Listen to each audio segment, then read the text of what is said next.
Let's take a view of what we're doing today from about 30,000 feet and take a look at the whole picture and what we're going to be accomplishing.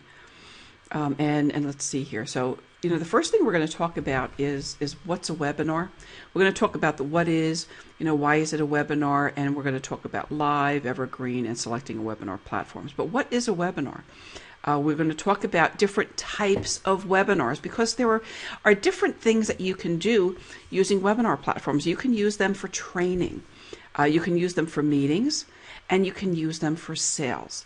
A training webinar, and each one of these types of webinars is very, very separate and very, very different. And they each have their own kind of rules and characteristics, so that each of these has a you have success using them different ways. A training webinar is a great thing for a broker or manager to use for in-house group coaching. That's an example of a training webinar. A training webinar like that would also have some really, really good utility for recruiting. So a broker manager who is using webinars in his business to help agents learn things, where agents don't always have to come into the office, where they don't have to have a physical presence, and where he may be able to attract a lot more training, could be done very, very well and used very, very effectively for in-house group coaching. And that type of coaching may be something very, very appealing to somebody who's working in another office. So a training webinar can be a great recruiting tool. Meeting webinars are great. You can have meetings, all kinds of meetings. You can have client meetings on a webinar.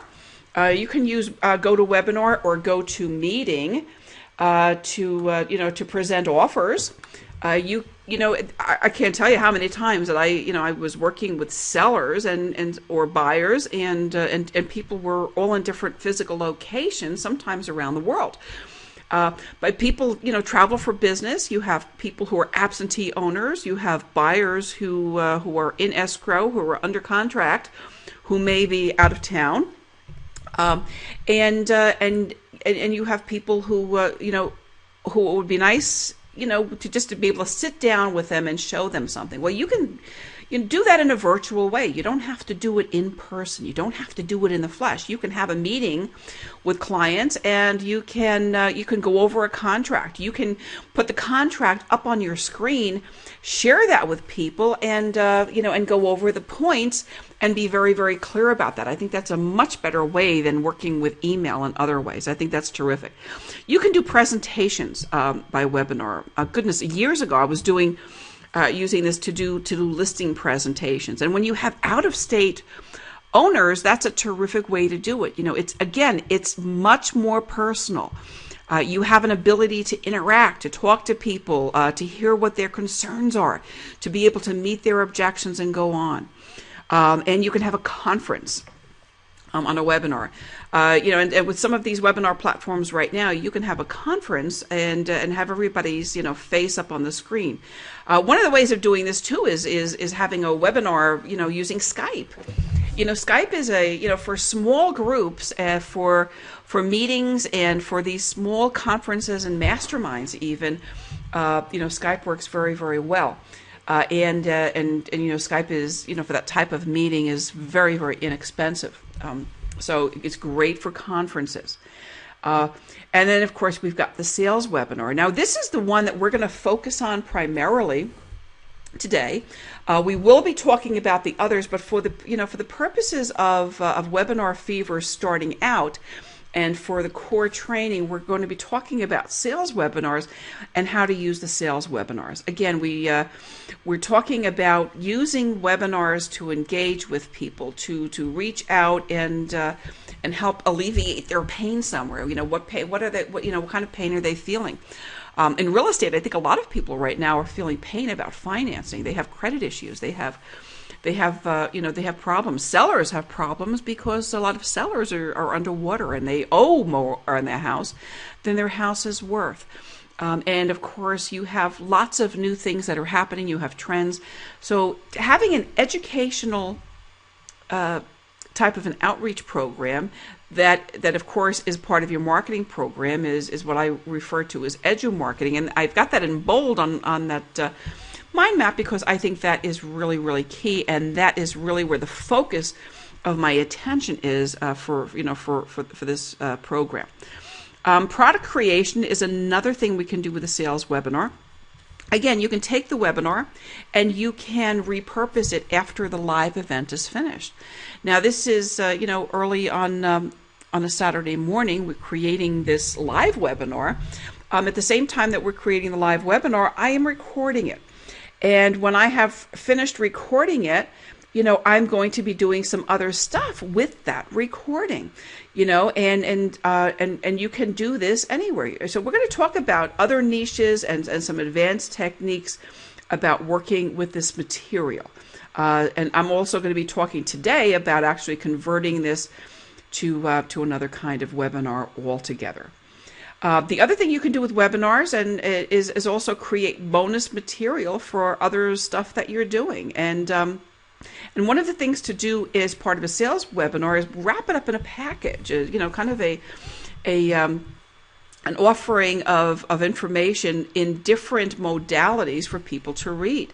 It's a great bribe. It's called an ethical bribe in the internet marketing world. It's called an ethical bribe is when it's an incentive for people to register. And you may say, if you register for my webinar, I'll be happy to share a special report.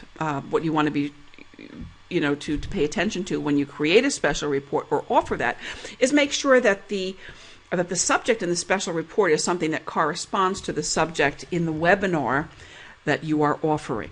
You may want to take some information and create an e-course. And what's an e-course? Well, you know what? It's really simple. An e-course is a series of emails and perhaps a combination of blog posts if you like that cover a topic in very, very small bites. So you may want to create an e-course. Again, I keep coming back to HUD Homes because I'm just a HUD Homes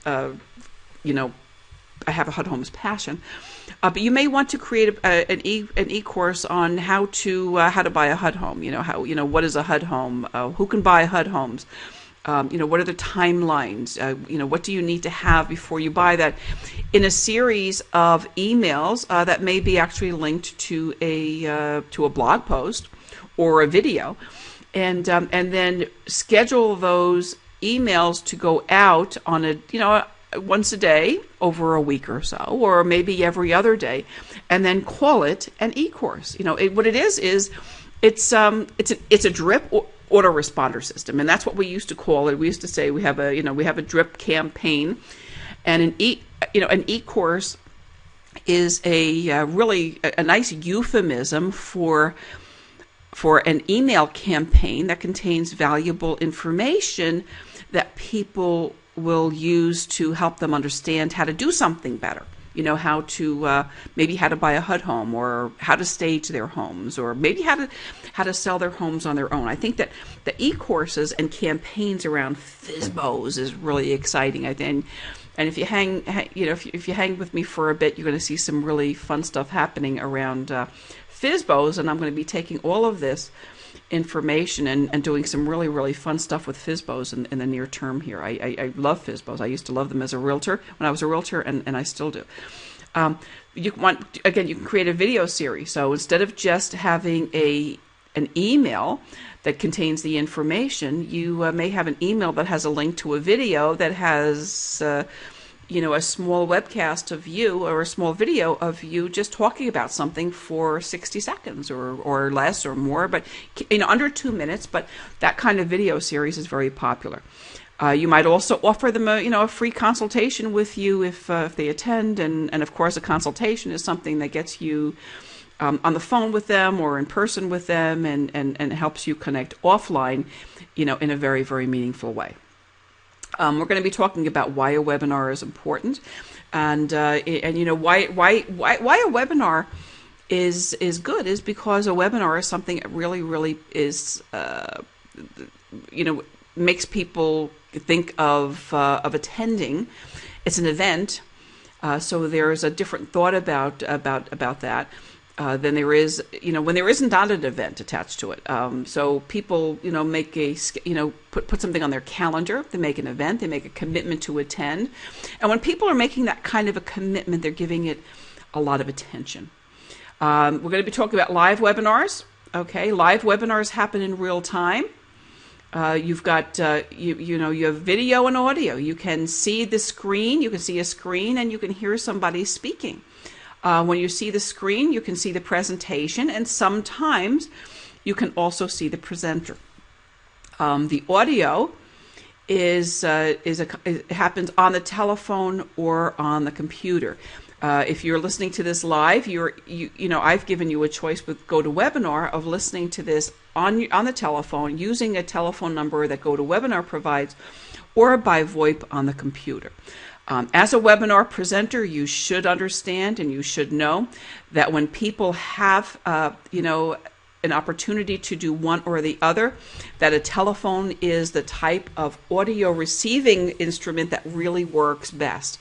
And if you're going to start doing webinars and you haven't already, what you will find, I guarantee, over time is that you will have a lot of people who are listening to it on their computer who will say they're having great difficulty. A lot of the difficulty in listening on the computer is difficulty that is an absolute function of a person's computer and or connection. And I know that if I have hundreds of people on the line, I may have, let's say, 600 people on a line. If I have 500 who can hear me fine, and there will be 100 who will always say, maybe not that many at a time, but usually there's a fairly good sized number and percentage of people who just can't hear it. And again, that becomes another reason for people to start thinking about what we call an evergreen webinar. Okay, an evergreen webinar is not something in real time. It has the video. It can be somewhat interactive, but it's different. Okay, it is different because it's pre-recorded. It's automated. What I'm going to be doing with today's live webinar is taking the video or videos, because I'm going to have a lot of videos, and I'm going to be creating some evergreen webinars. And those are evergreen webinars that will contain video. They will also, my evergreen webinars will simulate a live webinar, and there will be a feeling by the people who are attending that, they'll have a sense that it's happening live. There are certain presentation skills attached to doing a live webinar, that can be used well as an evergreen webinar. And I'll give you an example. I promised you earlier that I would share with you, a mistake and a faux pas. Now, if I was really, really paying attention, I would probably not say this morning or this afternoon or this evening or make it, or refer to the time of day. I would not refer to the date or the season, because an evergreen webinar is something that is not, it's something that somebody can listen to anytime. If you're only going to show conduct your webinars in the morning, then it's okay to say this morning. I was on an evergreen webinar recently, and you know what? I thought I was going to a live webinar. It didn't matter. It was a wonderful internet marketer, and it was quite interesting because I signed up for a morning webinar and I was attending in the morning, and he said, "Yeah, tonight, this evening, this is what we've been talking about." And it was obvious to me that it was an evergreen webinar. But it was also obvious that he kind of missed it, because if he was planning an evergreen webinar when he did it live, then he probably would have avoided saying that. And if he hadn't said that, I probably would have been left wondering, was it live or wasn't it? Because evergreen webinars can be also very, very interactive, just like another webinar. You can have a poll. You can have a poll where people can vote, and you can show some results. We're going to talk about that a little bit. There are ways of doing that are cool ways of doing it, and others that are not. I mean, obviously, you don't want to create a poll and create an end result for a poll that is designed to meet your agenda, whether it's a sales agenda or any kind of agenda. Do I build polls into my evergreen webinars? Yes, occasionally I do, but I only do that with information that I have already received on, in other webinars and in other live events, where I get results that are consistently the same. I'll give you an example about that. I work in real estate social media policies and procedures area. I am a co-author of a manual about that, and I do some training. And my co-author and I have done lots of webinars and lots of training. And when we can ask a question and poll the audience, does your brokerage have a written social media policy and procedure manual? And it's never been higher than 10%. So, it wasn't higher than 10% 2 or 3 years ago, and it still isn't in live types of events. So would I be comfortable in having a poll like that in an evergreen webinar? Yes, in that kind of a case, I would. Again, it's not something that you want to manufacture.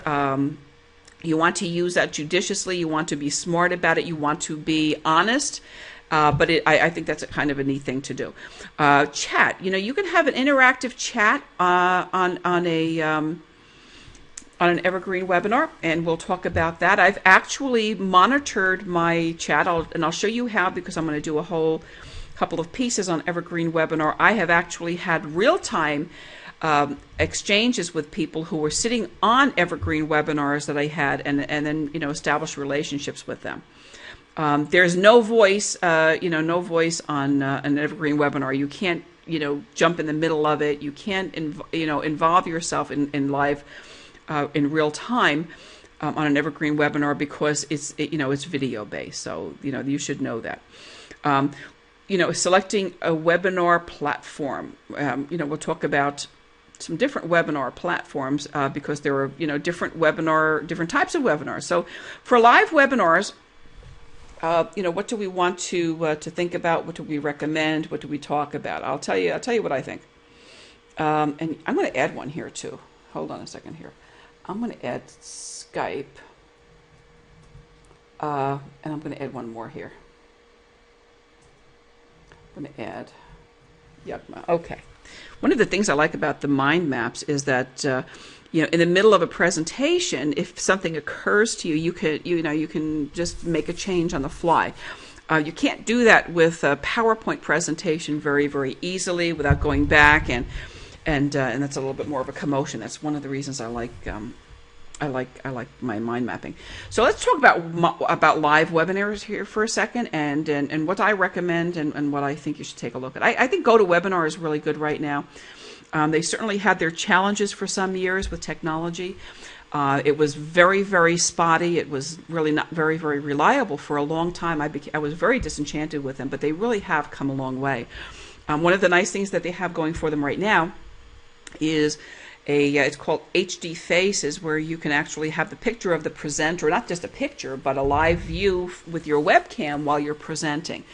I could have done that with this series here right now. The reason I didn't was because it just came out of beta. I've seen a couple of people use that in their webinars. They did not do it very successfully. The only real successful applications I've seen so far have been, in GoToWebinar training tutorials, and so I didn't want to take that chance. I will be doing it very shortly. As soon as the first round of these webinars is finished, I'm going to move my platform over to that. What happens is once you go from the platform as it exists now and you change to that, you can't go back. So because this is what I know and this is what I've done and I've got it down, I just didn't want to risk that. But GoToWebinar is great. They have lots of really, really good functionality. They've got all their bases covered, and I think that's a good one. WebEx does a terrific job. WebEx really is the gold standard of webinar technology. WebEx is great, but it's more expensive for the most part. So you pay a lot more. And it's great. I've presented on WebEx many times, and it's a good program. If you want to check that out, that's great. If you're going to be doing lots of webinars, definitely check it out. And talk to the reps who are answering the phone and cut a deal. There's a lot of negotiating that happens in webinars. Instant Teleseminar I like. It's a little more static than the others. You have to upload your PowerPoint, so you can't really you can't really, work with animations and things, and it's uploaded to their platform, so you can't make any changes to anything once it's there. But it's really, really easy to work with once you've uploaded it. It's very easy to advance, and it's very, very easy to operate. I'm going to do a separate video here on a couple of the workarounds, but I think that's a very, very good service. A couple of good things that I like about it a lot are the fact that it creates a really great landing page, and it creates a recording of your webinar that's available immediately afterward, and that's pretty neat. So instant teleseminar, and the other thing is that it's a teleseminar service as well. Certainly, if you wanted to use GoToWebinar as a teleseminar service, you can also do that, and then of course you would be using the telephone number primarily, and that's the whole idea with teleconferences. Although you can also listen to it online. So if you don't want to be interacting, or you might even be interacting, the VoIP is okay for some people. I personally have no problem with VoIP. I have no problem with computers, working with the computer speakers and microphones versus the telephone. But again, if you're going to be doing this, you need to know as a presenter that a lot of people will have that problem. There's a new platform now called AnyMeeting at anymeeting.com. That's a free live webinar platform, and they do recording. I looked at it. I haven't used it yet. I've seen some people using it. It seems to have lots of really good features, lots of good functions, and I think it's definitely worth looking at. They have a paid version. The free version is supported by advertising, and if that's if you think that's all right, that's fine. I personally, I don't think that coming up with a webinar that has advertising for all kinds of products around it is really, really a good idea for a professional. I think it looks a little cheesy, to be honest with you, but people are using it, they're happy with it, and the paid version looks pretty neat. There's another company called Stealth. They started with Evergreen Webinars, and I haven't used this one yet. I don't think that they're as fully featured as some of the others, but I hear wonderful things about their customer service, and that's the reason I'm mentioning that here. I've heard people talk about it. People like Frank Kern, who is Mr. Big in the internet marketing community. Frank Kern is probably the single most brilliant internet marketer on planet Earth. And in a book I recently read about webinars by Lewis Howes, he talks about Stealth, and he's been using Stealth. So I think it's worth mentioning. I haven't used it myself, but I think you can take a look at that. Skype, again, for small groups. You definitely look at it. Skype is great. It does get squirrely. So, if you schedule a mastermind or you schedule some kind of a meeting webinar and it just doesn't work on Skype, everybody pretty much, goes with the flow because everybody has that experience. So, it's very, very forgiving. It's usually not your fault. It's usually something to do with the connection, and people know that. For that reason, you don't want to do anything too critical on Skype where you don't have a backup plan. There's a platform called Yugma that also is a live webinar platform. Yugma, I used to use that quite a bit. They also had a paid platform. They had paid and a fee platform. Quite interesting. You might want to go and check that out. Yugma also has a plugin for Skype, so you can use Yugma in conjunction with Skype to conduct your webinars. And I used to do quite a bit with them and like them a lot.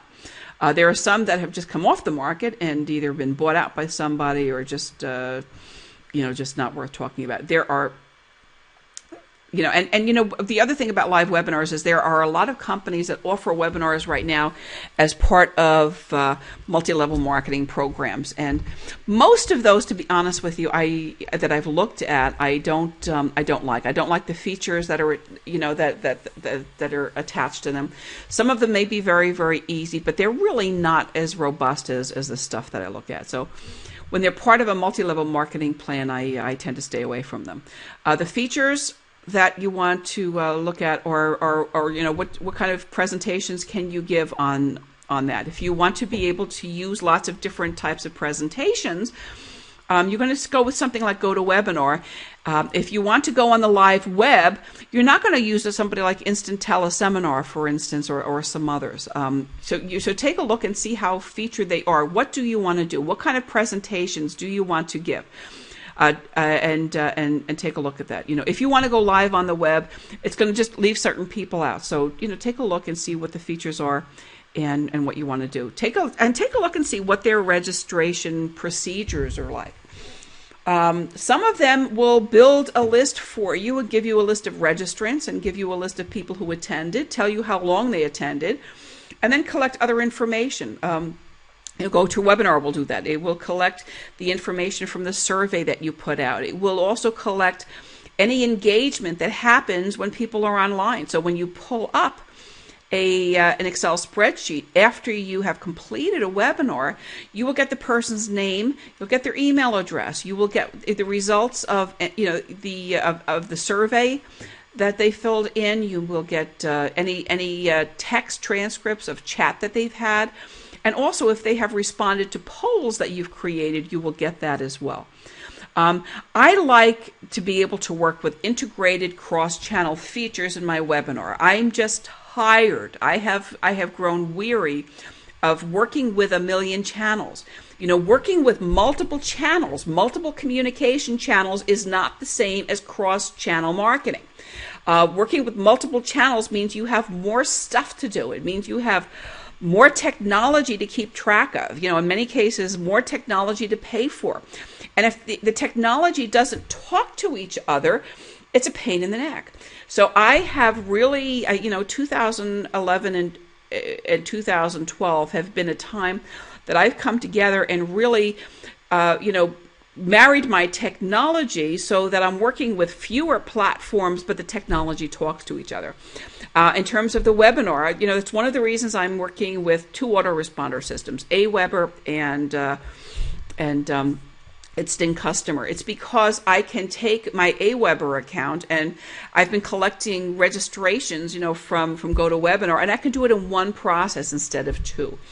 I can make my Aweber account and my Instant Customer account talk to each other. So if I'm getting a new customer registration on Aweber, I can send that to a campaign in Instant Customer, where I have the ability to work with SMS text messaging, and I can create the QR code, and I can work with voicemail marketing, and I can have a built-in evergreen system, and I can have a contest platform where I can give away a free gift or whatever.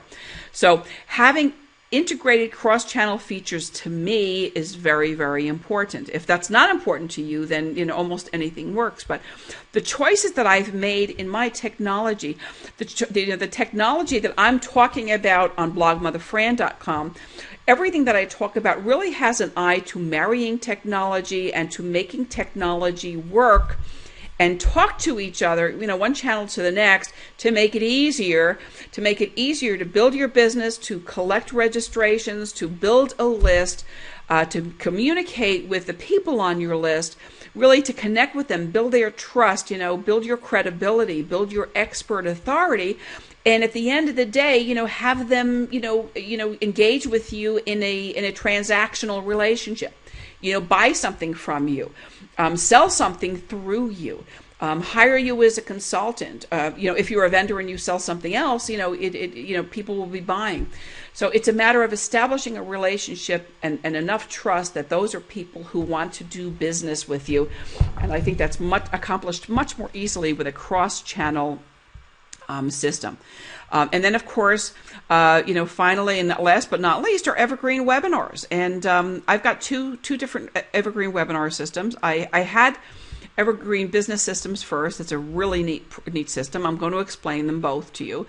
And I have an Instant Customer evergreen webinar that's really, really easy to use, very, very simple, and it works with everything else that you have. So I'll tell you what I'll be doing. For instance, this webinar right now, this view from 30,000 feet, will be a webinar that I will move into and create an evergreen webinar. I'll create an evergreen webinar at Instant Customer.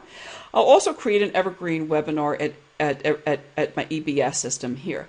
And I will do that within another video. So after I have created this video, first thing I'm going to do is I'm going to move it over into the platform that we have for you over on Kajabi, on my membership site on blogmotherfran.com.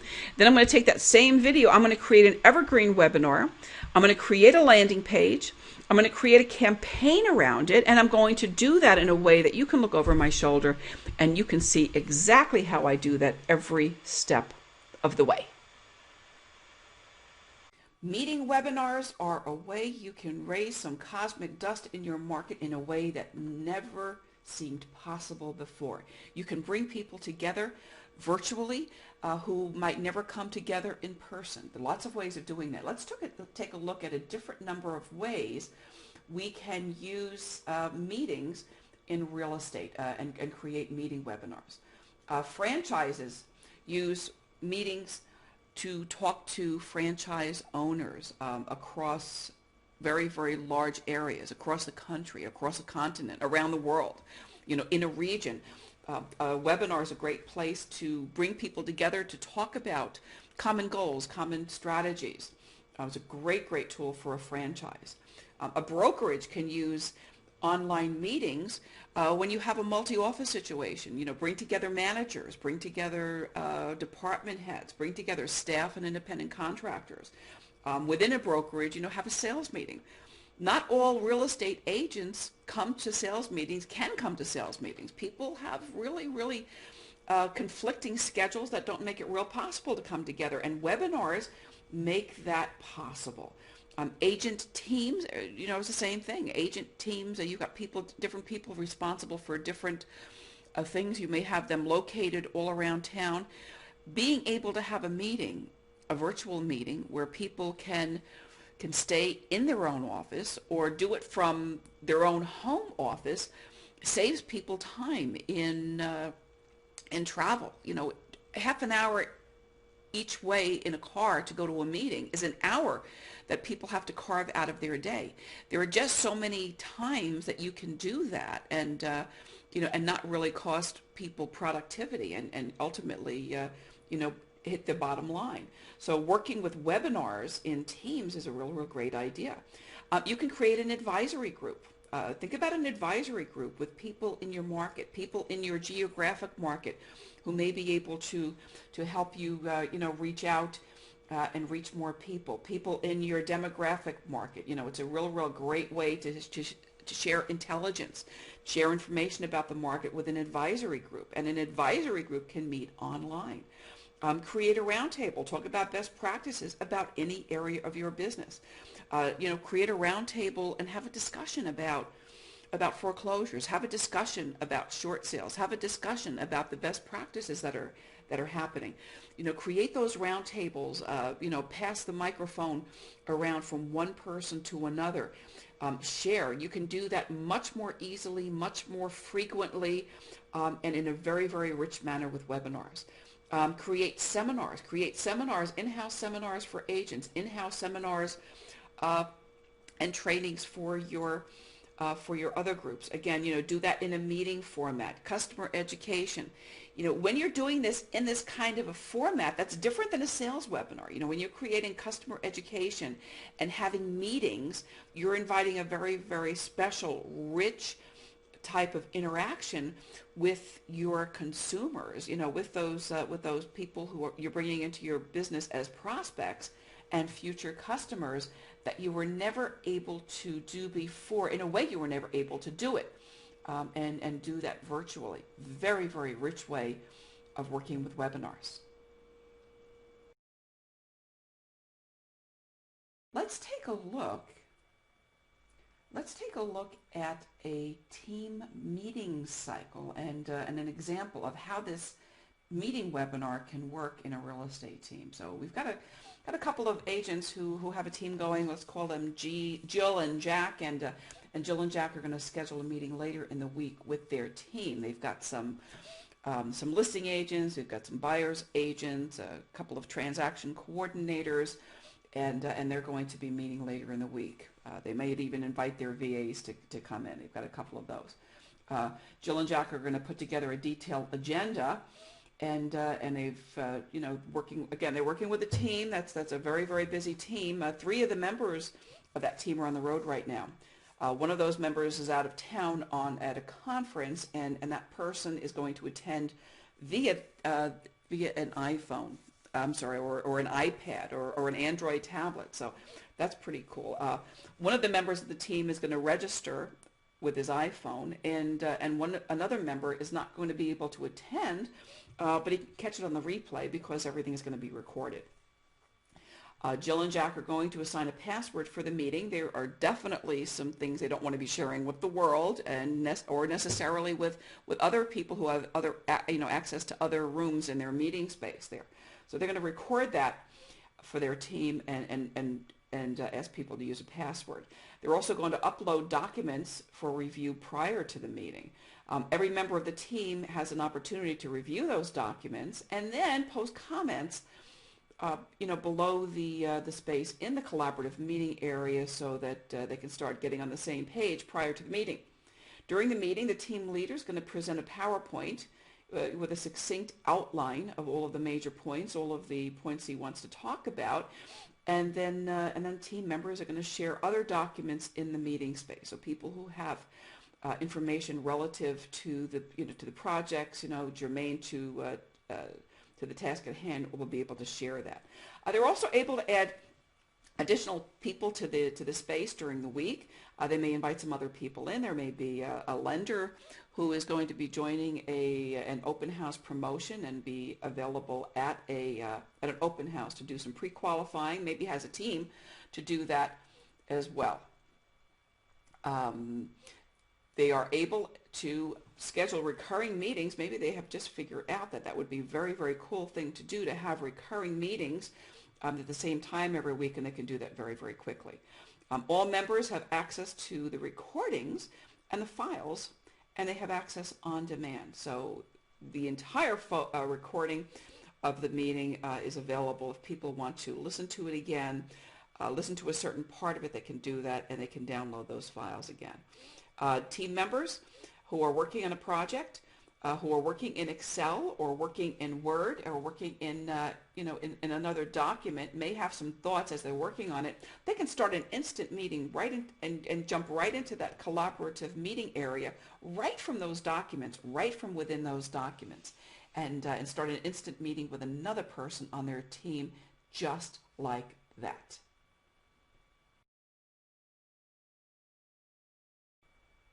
Sharing files was never easier than it is right now in a meeting webinar. People within a group, within a meeting webinar, can collaborate to create presentations and reports right online.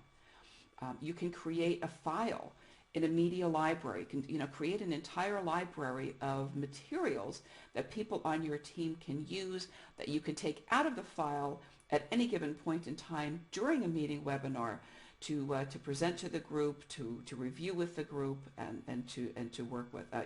Those same files are files that may be contract files. You can have a meeting again with clients. You can be presenting a contract for a buyer or a seller to review before signing. You can be presenting your listing contract, for goodness sake. Anyway, you can create a media library and do that in the file. You can assign privileges and permissions to people so that only some people can make changes on a contract. And you can leave messages for people in a meeting space, kind of like putting a sticker on a bulletin board. You can create your own virtual bulletin board right in your meeting space. Team members can share their relevant emails in a meeting space. Lots of engagement happens there.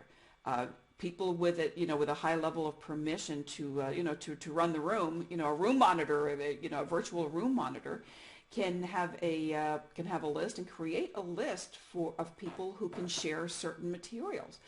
You may have a team or a room where you invite strategic partners. You may invite people from a title company, from the lending community, from the housing counseling community. You may have different levels of permissions for different people to share different documents depending upon the project in which you're engaged. You can share updated files and notes about changes.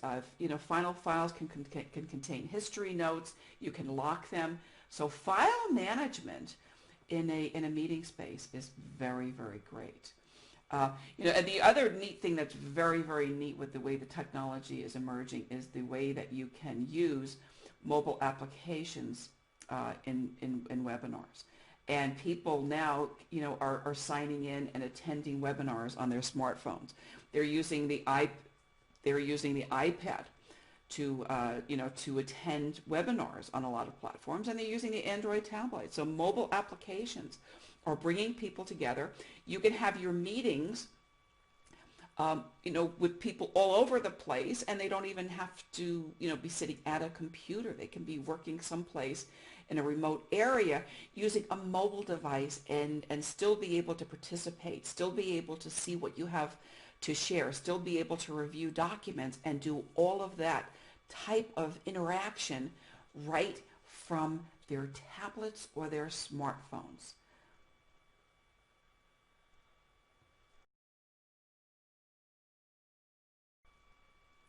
One of the things you hear me talk about these days, and I talk about it a lot, is cross-channel marketing. And cross-channel marketing is a way, and a way of thinking and a way of running your business that is about integrating your platforms, making one kind of technology work with another kind of technology. Use what you have and make it better and more efficient. It's not about using a lot of different things separately, a lot of multiple platforms everywhere. That is very, very hard. That gets very confusing, and it's very, very time consuming. Using productivity tools in a webinar situation is a perfect example of really making the best of technology. You already have some kind of email client. You're already using Outlook or some other type of email client, calendar client. When you can schedule a meeting right from that email client, right from your calendar, you're going to be 2 steps ahead of everybody else. Be able to upload documents to a meeting space. Being able to start and join meetings right from your calendar, and being able to initiate meetings right from within a document, as you're creating a Word document, as you're creating a PowerPoint, or as you're creating an Excel spreadsheet. When something comes up and you need to have some kind of interaction with a team member or a strategic partner or somebody, and you can do that and initiate that contact right from that document, that's going to make your life a whole lot easier at the end of the day.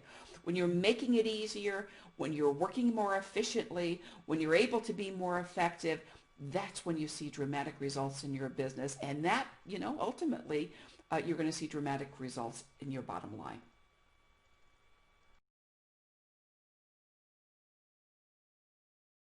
Let's consider the logistics involved in training in real estate. I remember, back in the mid 80s when I got into real estate, we used to travel pretty far and wide to attend training sessions. And these days, franchises and real estate broker networks have a very, very, very real challenge in meeting training demands and training schedules, because frankly, they are very, very expensive. Traveling is very, very expensive, and the cost of training is expensive on both sides of the equation. If there is an event, participants have to book travel and they have to book hotels. With webinars, that's not necessary because the participants don't have to go any further than their home base, whether that's an office setting or their actual home, or offices. Webinars can reach people where they are without the need for travel and hotels. By the same token, events management is a whole different ball game.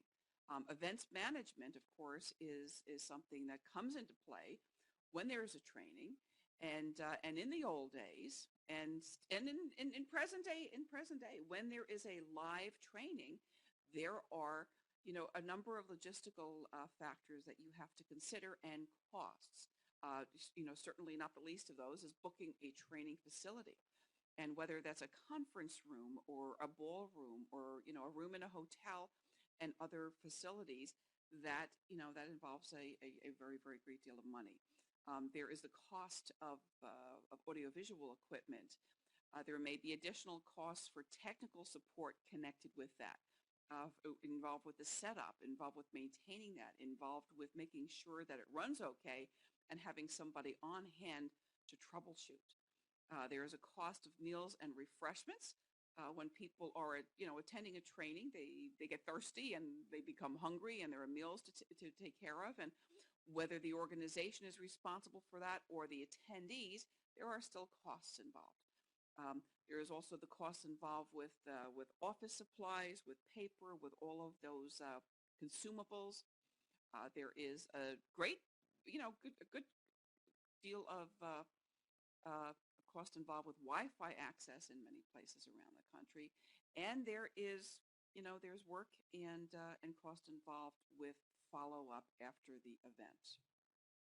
Okay, with a webinar, what happens there? Okay, what happens there is that the conference provider, the service that is offering the webinar service, providing that service, actually does most of the heavy lifting for you.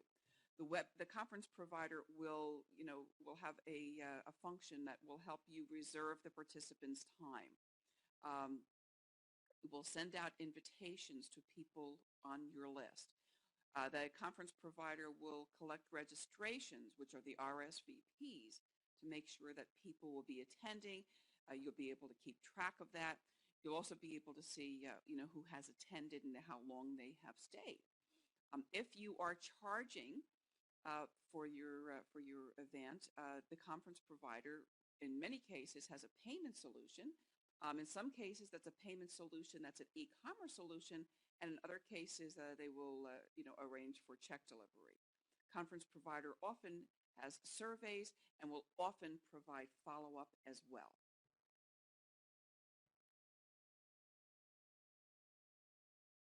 Content sharing, content distribution, and content review. So in days past, content would be shared sometimes over a teleconference, and again, sometimes in person. So on an in-person setting, that's one thing. With teleconference, documents had to be emailed, often, pray for safe delivery. With a webinar, we have a whole different ballgame these days, because the documents are available for review online. Attendees and presenters can take a look at a shared document together, consider that document together, and they can be shared and annotated in real time.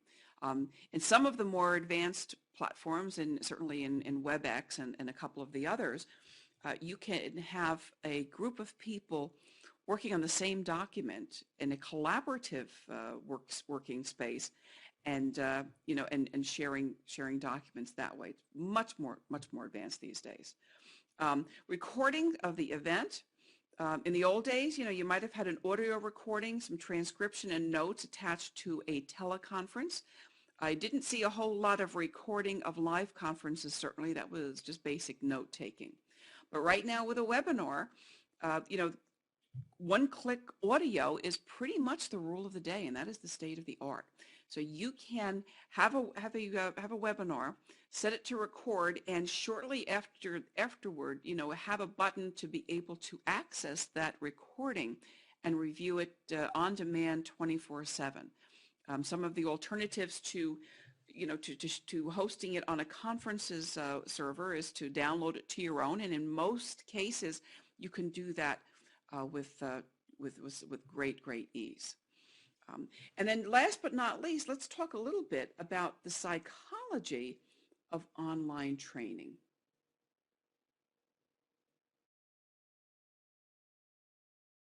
We find out exactly why webinars are so powerful. A webinar is a way for people to experience something in a group setting before they have to do it themselves.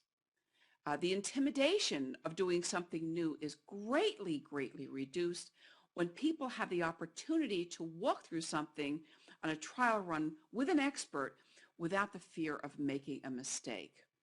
A virtual setting is also very, very non-threatening.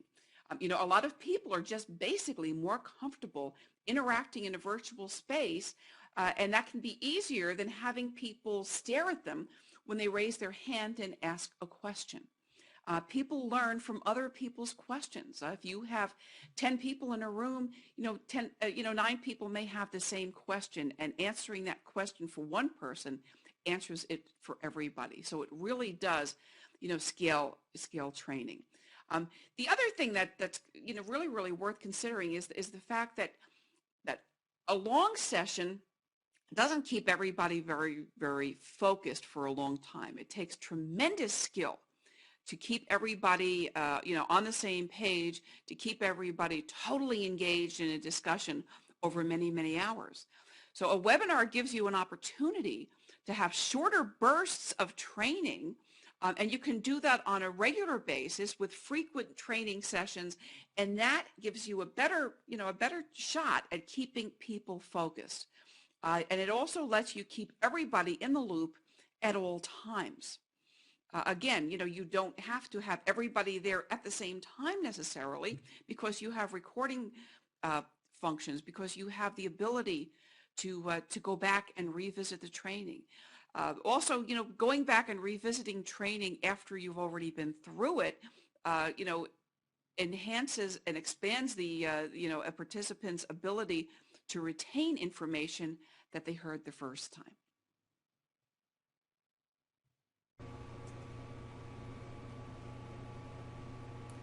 Let's talk about the sales webinar. The sales webinar is different than the meeting and training webinars because, of course, you're selling something. There's a different objective, and therefore it's set up differently.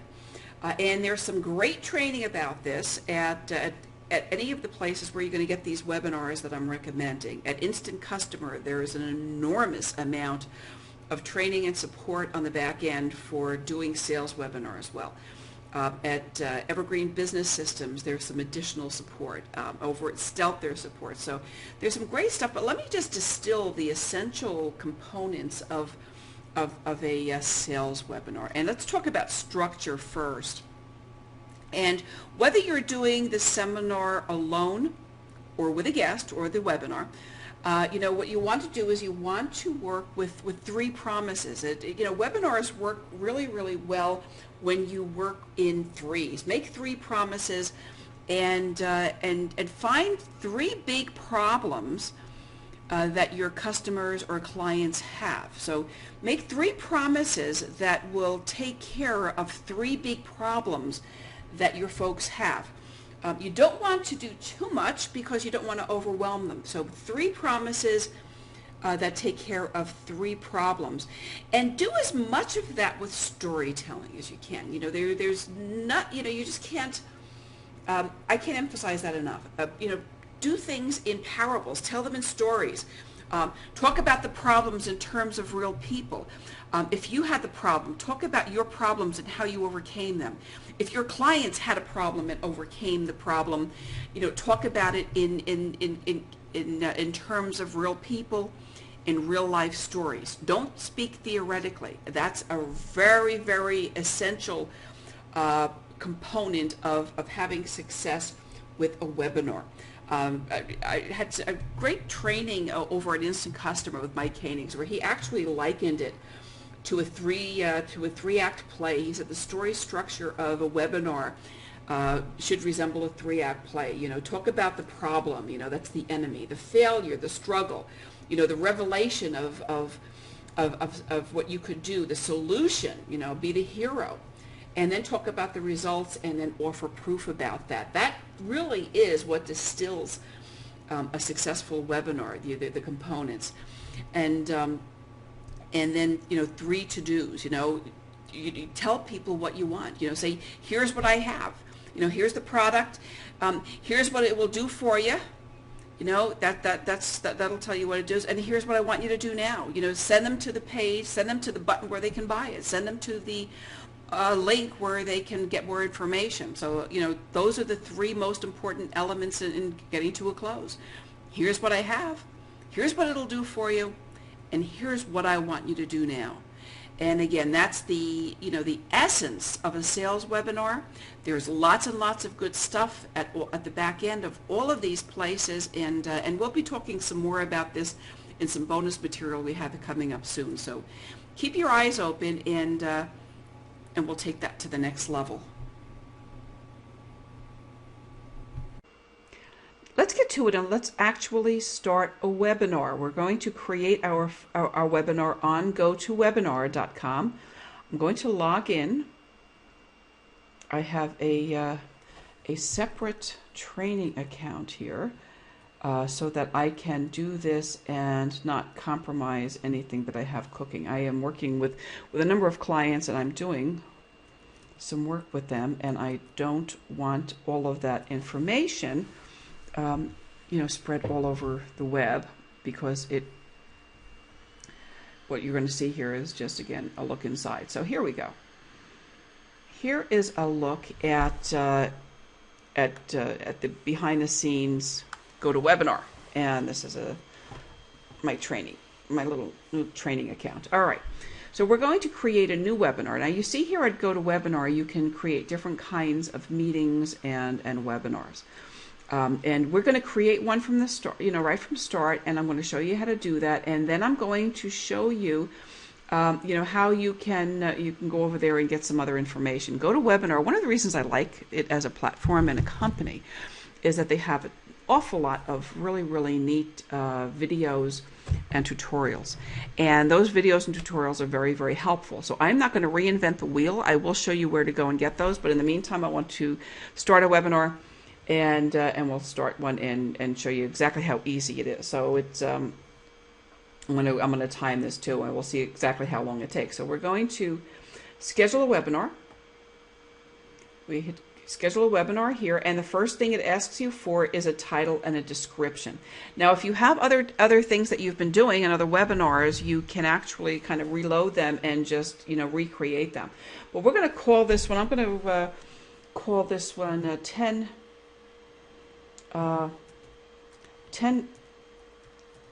copyright commandments that keep real estate bloggers out of trouble. How about that? Keep real estate.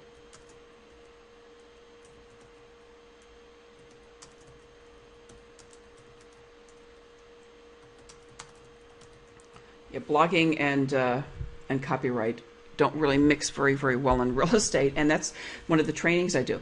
I want you to keep a couple of things in mind when you're creating a webinar name. This is something that you want to make SEO friendly. You want it to be catchy. You want it to be hooky. You want it to grab the attention of your audience. So I could have said, copyright things to know. I could say, copyright for real estate bloggers. I could say a lot of things, but I want it to be active. I want it to speak to a result. There has to be a result. The result is that if you follow the rules and you follow copyright policies and procedures in the right way, that you're going to stay out of trouble. Because if you don't, if you do things wrong, if you take other people's intellectual property, if you swipe that, whether you know it or not, you can get in trouble. And so you want to have a very, very hooky headline, and then you want a description, and then we'll just say this is a webinar about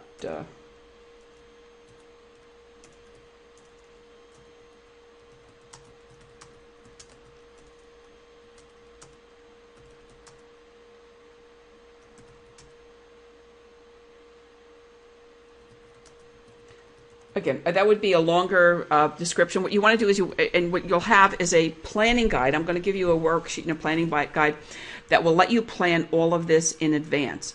So it will ask you to write a title and a description, a webinar name, a description. You can create that on a worksheet and then just fill that in. And that will make it much easier for you. So when you log into the platform on Tuesday, you will have all of that information and you can use that. You can also go to GoToWebinar and set up a 30-day trial where you can use a platform and not have to pay anything for it. My suggestion is that you take a look at what we're doing here, see what's involved, and then go and actually use your worksheet, create a lot of this information on the worksheet first, so that when your 30-day trial starts, you really get the best and the most out of it. If you start the trial first, and then you go back and you start to look at all of the videos and start to work with the worksheets, it may be a week or two actually before you actually get around to making one, and then half of your trial is up. So my suggestion is that you take a look at this now. Don't register yet. Don't register for your trial if you don't have GoToWebinar, but work with your worksheets and get this information in. You want to, you have a total of 2,048 maximum characters in this description box. You don't need a really long description, but you do, you do want to be able to tell people enough about what your webinar is going to be about that it gets them in there. If you're going to be talking about how to stage your home prior to a sale, you might want to get into a little bit more detail. If you're talking about lending and you're talking about dealing with some credit issues, you want a really hooky headline, and then you want to be able to give them a little bit of the about the features and the benefits. Always tie features with benefits. It's about what people are really looking to accomplish, what they want to achieve. At the end of the day, what are they going to get out of whatever it is you're sharing with them? So don't make it about the tool. Don't make it about the information. Make it about the benefit that your attendee will receive at the end of the day, when after the webinar is finished. What will they go home with? From Webinar Fever, what you're going to be leaving with at the end of the day, at the end of the training, is an ability to go and start your own webinar, to know what tools you have to use, to know how to write a hooky headline, to be able to do all of this stuff and do it in a way that will attract attendees and build your business, because that's what it's all about at the end of the day. Schedule it in advance. Today is March 24th. Probably a good time to be scheduling something is a couple weeks out. A lot of people think that Monday's a terrible day for deadlines. I'm inclined for webinars, and I'm inclined to agree. Tuesday through Thursday are good.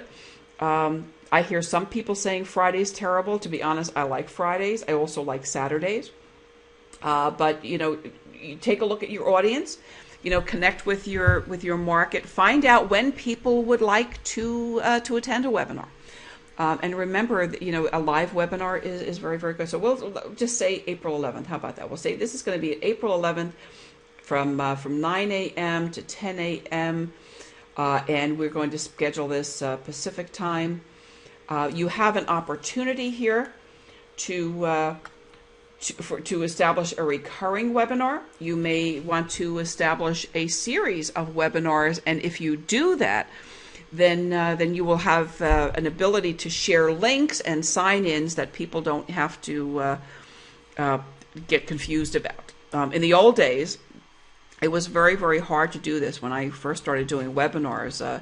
When we first started doing No Blogger Left Behind, it was, part of the nightmare about doing webinars in those days was that you couldn't schedule in the early parts of No Blogger Left Behind, you couldn't schedule the recurring webinars. And every single week, people had to get another notice and another link, and sometimes they were people were using the wrong link to sign in, and they were confused and unhappy, and it, the technology just wasn't evolved as it is right now. So if you are scheduling a weekly webinar, let's say, which I'm going to be doing for No Blogger Left Behind very shortly, I'll have a weekly webinar for the people in the class. You'll be able to use the same link every single time. You may want to do that daily, weekly, monthly, whatever, and use that. Again, there's some real good training about that. You have an ability to edit the audio conference options, and again, there are different possibilities. So what I do, and I stay with the default settings here, I let people make their own choice. They can use the VoIP, which is listening at your computer using the microphones and speakers attached to your computer, or a long distance number. So each webinar at GoToWebinar is assigned its own telephone number. Or you can use your own conference call service if you like, and do that as well. So you have all those options. Just so that you know, the most reliable way of listening to a webinar and hearing a webinar is with the telephone. So you can use that. You can disable the VoIP. A lot of people don't have real good connections or may not have good connections, and certainly a lot of people who don't have good connections don't realize that, and they're very, very quick and happy to assign blame to the webinar platform, to the webinar presenter. So you have a lot of that type of human dynamic that happens around the technology. You can limit that kind of discussion by just letting them use their number. It's a long distance number. Most people don't have to worry about long distance charges with cell phones anymore, so that's not as big an issue. You can, get a toll-free number from them if you want. Of course, there's some additional charges involved with that.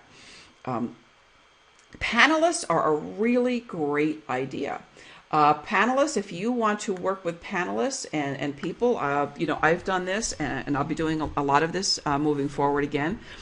You can invite panelists into your webinar by putting their names and addresses here, email addresses, and what will happen when you put a panelist into a program, it will send them an email address. Now, obviously, you're going to want to talk to a panelist before you send them an email address and say, I'm having a webinar on such and such a day on April 11th. Would you like to join my webinar about copyright? Would you like to be part of that as a panelist? And you want to have that discussion with somebody prior to inviting them. Otherwise, they won't know, that you're doing that. So, again, that's part of a planning. That's going to be appearing on a checklist. We have a special checklist for working with panelists and guests. And I think that's a really, really neat thing to be able to do. It makes it a lot more interactive. It makes it a lot more interesting. Up here, there's a link that says, see how to create a webinar in 3 easy steps. And again, this is really, really neat platform for training. Schedule it, brand it, and create a registration. These are the 3 steps, and they have some really, really great training here.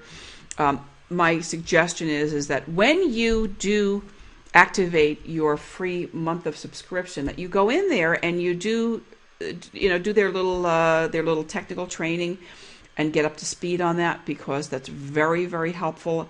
And then create a webinar from scratch that is a practice webinar. Don't just start a webinar and create a real webinar before you've done something that totally from scratch that you have done for practice. At least do one webinar where you have invited a couple of people who are going to be looking at this on a couple of different types of browsers. Get somebody to watch it on a Mac, get somebody to watch it on a PC, and then run a couple of tests and see how that goes. Just so that you're comfortable and you don't get to the webinar at the end of the day and find out that you've got a problem.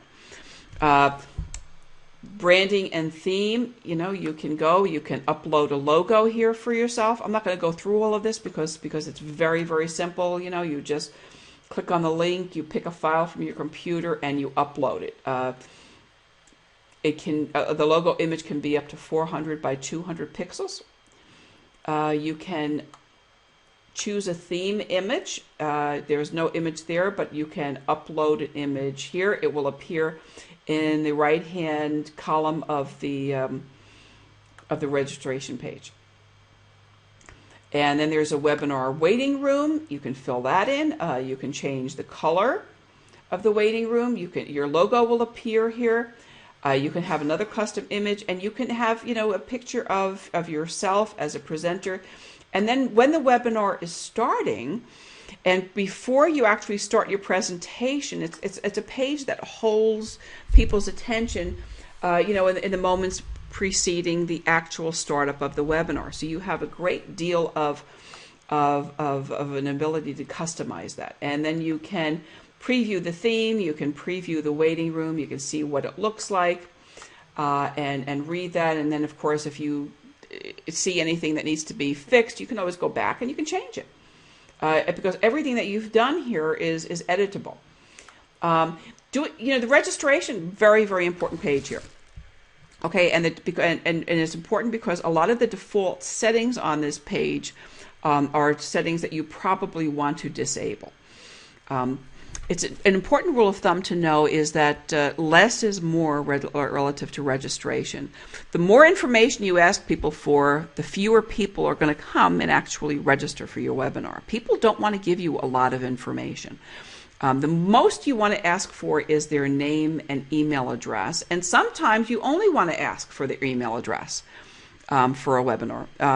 You may not need a whole bunch of information. Once you have it, you're great. I would say deselect anything that is not absolutely essential. You don't need their phone number. You don't need their industry. You don't need their organization. For GoToWebinar, you do have to have first name, last name, and email address. So be aware of that. There will be additional information moving, in another video about ways you can actually collect these names on your list. Because remember, it's about building a list. It's about building your list and putting people into a sales funnel where you have an opportunity to connect with them, to share information, and to have other channels open to you. Just because somebody registers at GoToWebinar for your registration does not mean that you have permission to market to them. And you really want to be able to have permission to market to people and to be able to send them follow-up emails. Their names don't go on to an autoresponder list just because they register on GoToWebinar. There are a couple of tools that you can use that will make that happen. Those are called webinar bridges. You can use a webinar bridge. There's a webinar bridge for WordPress that works well. And there's another webinar bridge that you can use for any website, any blog that will let you create a page and in your own registration page, and then have people sign up for the webinar on that page, and it will do two things simultaneously. Number one, it will sign them up for the webinar, and their name will appear on the registration list. And number two, their name will appear on your autoresponder list. Those webinar bridges do not work with all autoresponders. If you're working with one of the really premier tools like Aweber or GetResponse or iContact, you can do that kind of thing. But for some of them you can't. They don't necessarily work with some of the other ones. I'm also using an autoresponder called Instant Customer. There will be some additional training about that, and there will be a separate video about webinar bridges, because I think a webinar bridge is very, very important. You hate to be, going into webinar delivery and creating webinars if you're not going to be able to have an easy way to put those people on your list and be able to stay in touch with them on a regular basis. So webinar bridge is very, very important, and definitely check that one out. And now you can also create some questions for a survey, and this is a survey that people will get when they register. So you could make it required or not required. I can ask a question here about copyright. Do you use Creative Commons licensing on your blog? All right, and the Creative Commons licensing is a way that lets you share your content with your readers and with other people. I could make it one of two questions. I could say yes or no. That creates a question on my registration page. I can make it required or not. Again, if I make it required, people may not want to fill it out and they may not register. So I don't ever make anything required. Not that I might not one of these days, but less is more. So having something there is really neat. It can give you a little bit of insight into your audience. There are times when I'm doing webinars about blogging. There are times when I'm working with newbies and people who are still new to blogging, who don't really know a lot. And there are other times when I have an audience that may have been with me, for years already, that has been through No Blogger Left Behind, that may be, producing multiple blogs, and and the questions and the answers will vary, and my delivery will vary about blogging depending upon the level of interest and the level of savvy and knowledge about any given topic. And you'll find that as well. So having a little bit of a survey is kind of neat. You can ask, you can create one question, you can create multiple questions, and then those questions will actually appear on the survey. After they register, you can say, okay, they will receive an email with information about joining the webinar. That can be either an automatic or something that is subject to your approval. You can redirect the registrants to your website if you like. Let's take a look. I'll send them here to, how about to No Blogger Left Behind, and then we can preview it.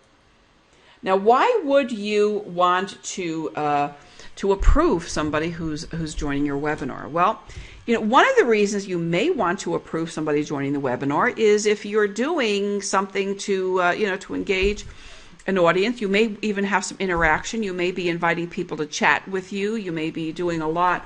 You may be working with home buyers or prospective home buyers. You may be working and talking to prospective home sellers. Well, maybe you don't want other realtors from other offices in town to be on the same webinar talking to you, prospects that you're working with. So if there is a likelihood that people are signing up and doing that, that becomes a reason that you may want to get an approval.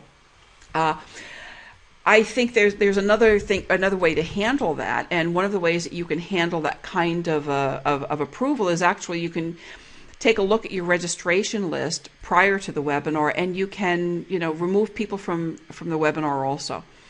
So I mean that's another way of doing that. We can preview our page here. So here's what our page looks like. So I'm only asking for the first name and the last name. We have our title. We have our short description, and here is our question. And people will fill that in. Let's see here. Fran Torsen. Use that. And I can register. When I register, I click okay, this is a preview. So maybe this is not working because it's a preview. So sorry about that. Okay. But it's a good preview.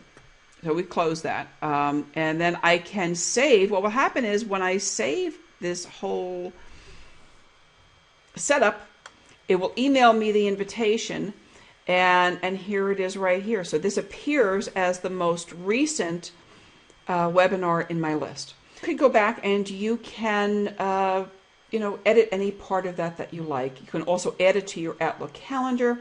Again, I really suggest that you go to webinar, to the FAQs, and all of these really neat training videos. They have some very good resources for getting organized.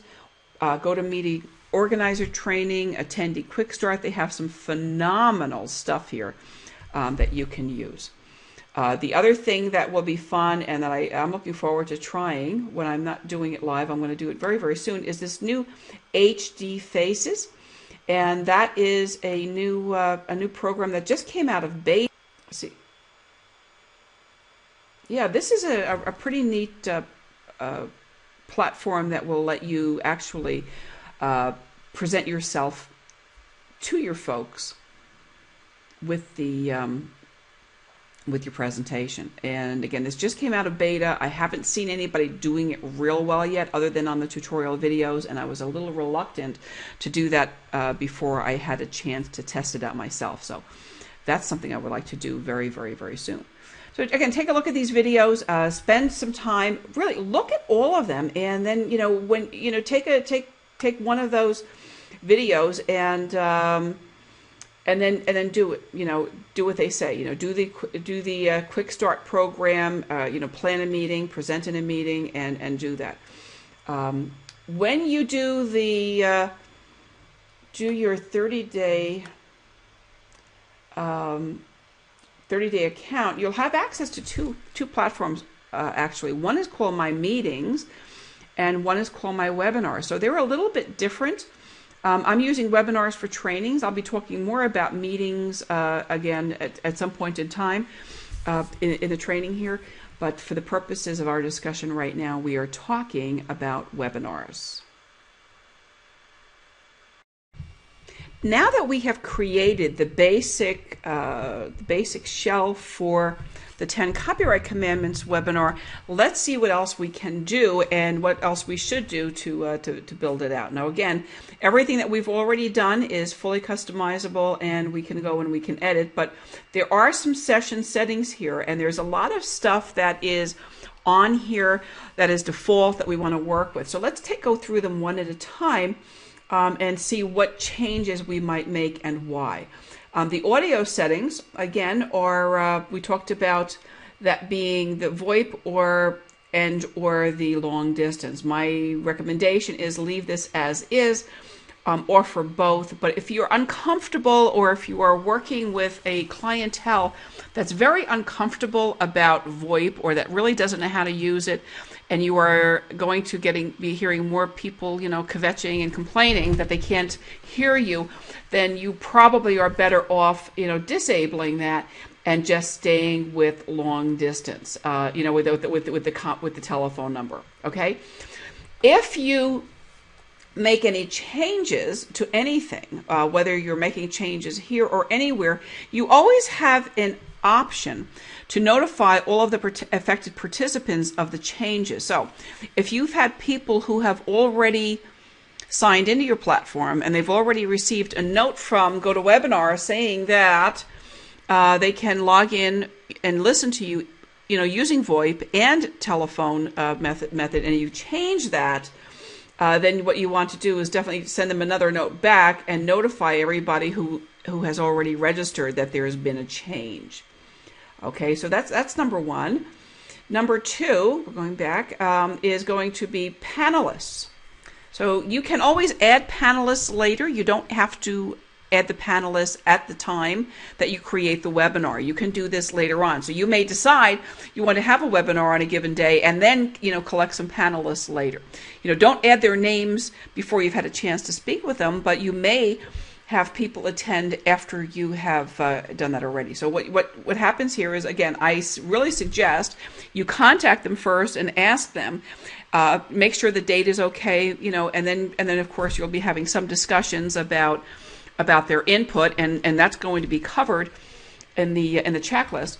But in the meantime, what happens is you'll be putting their name here and their email address, and then they will appear actually on the program and on the holding page in the waiting area as panelists. So you can also resend the invitation emails. If you have panelists who are registered, you may want to do that. You may always want to remind people about a webinar.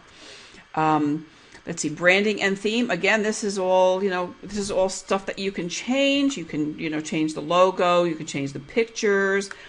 Presenters appear in the room here. You can add, of course, if you're the presenter, you want to have your name. You can add other presenters. You can have presenter images, and you can have up to 6 in that room at any point in time. Again, always remember to preview and spend some time with the preview. Making sure you've got everything done right. You can also have a welcome message. What I usually have as my welcome message is something that says, make yourself comfortable. I'll be with you shortly. Typically, I log into my webinars about 30 minutes before just to make sure everything is okay. Sometimes people arrive 15 minutes or so prior to the appointed hour.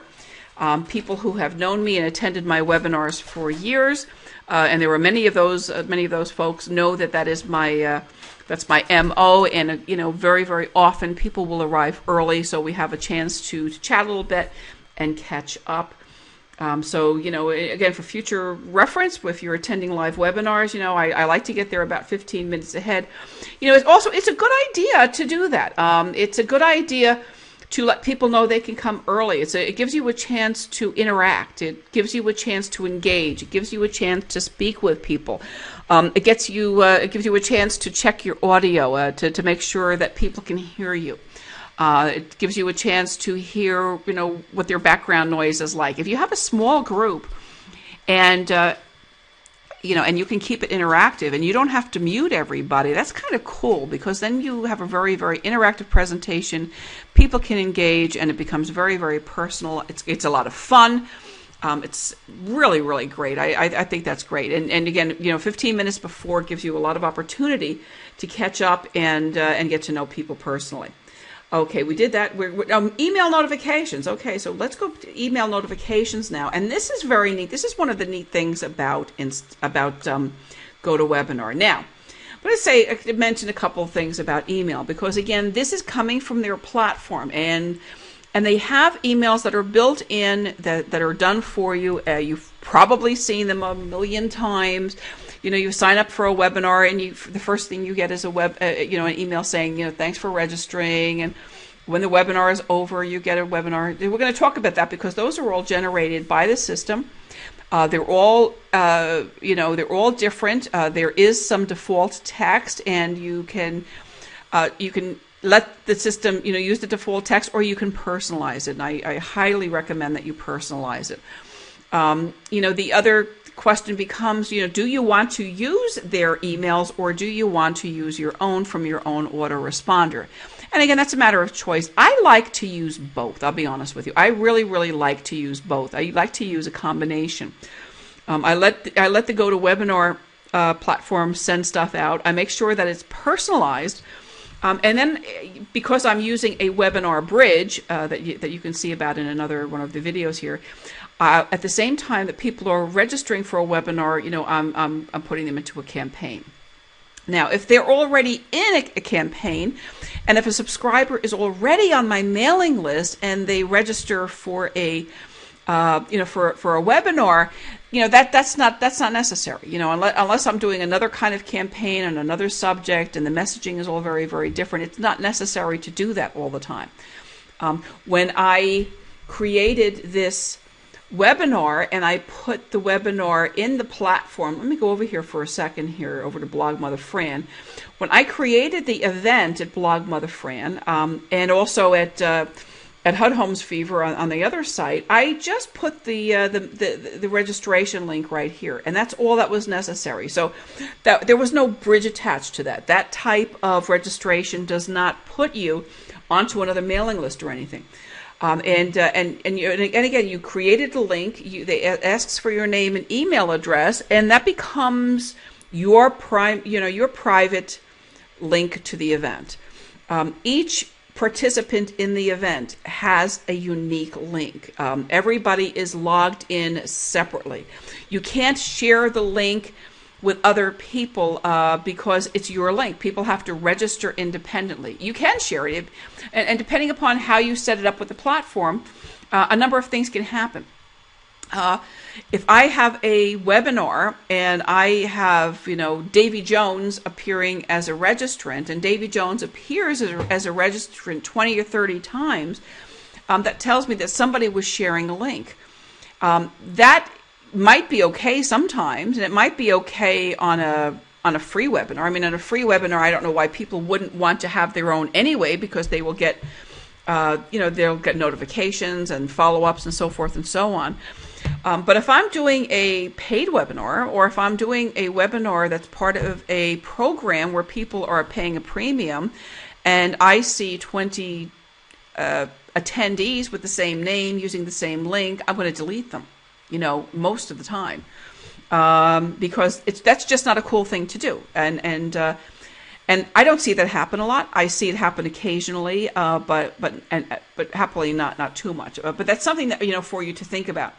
Every time somebody registers on a GoToWebinar link, they are creating a ticket to the event for themselves in their name and for their email address, and all of these emails that are generated from the system are going to go to the email address that actually registered for the event. So let's take a look at these, and let's see what your choices are and how to proceed, what the best way to go. So we have email. You have a choice of sending it in HTML or in plain text. The HTML, it seems to have very, very good delivery rates as far as I can tell. I just leave it at that. This says, it gives you a chance to preview the webinar invitation, and this is what it looks like.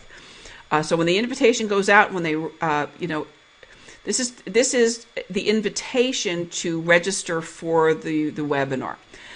So when I want to invite people, and if I want to invite them from the platform, they get this, and they have to actually click on the link, or on the button here, or on the link to actually register. So there's an invitation to register, and that's not something I mess with a whole lot. Okay.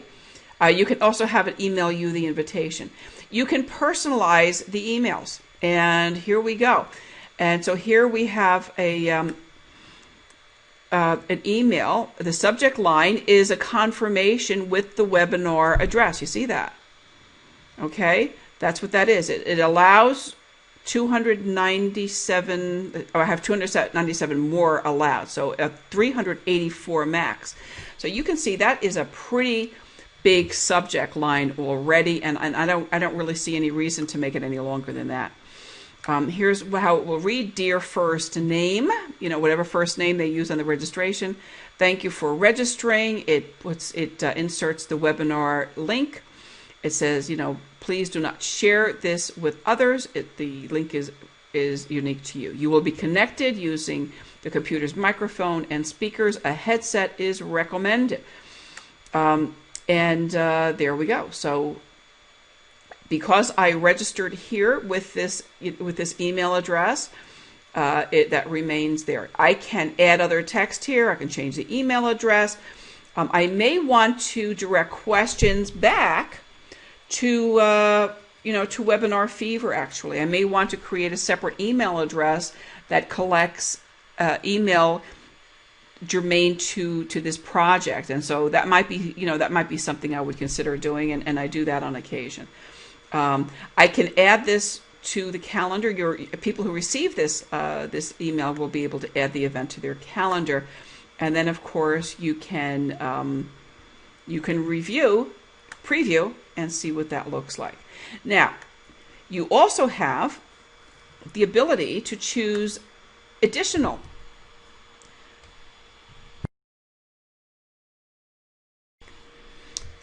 email and tell the system exactly when to say it. So here are the default times to send out emails to people you are inviting, and also to registrants. So what they recommend is 1 week before, 1 day, and 1 hour before. And I think that's fair enough. I take it one step further again with my own autoresponder. And I will also, with my own autoresponder, send an additional one the day before, one an hour before, and I will also send one out about 5 minutes before. In addition, I may want to add an SMS text message so that on that person's phone, they get a message saying, you know what, the webinar is about to start. Check your email, log in. We're starting in a couple of minutes. I may want to do that. Of course, you can only do that if you have their text and their cell phone, and you have permission to do that. So if you have, in the course of your communication with your registrants, if you been able to secure that information, you can use that very effectively. The other way that is really, really excellent, and that works wonderfully to increase attendance, is a voicemail message. And by delivering a voicemail message to your registrants' phones just before the event is going to start. The other thing that you can do with your autoresponder system is something else, because with the autoresponder system over at Instant Customer, let me give you an example. When you're doing an event over there, and this is a little bit more germane to Evergreen webinars right now for when they sign up for the Evergreen, and they're working on a live webcast platform right now.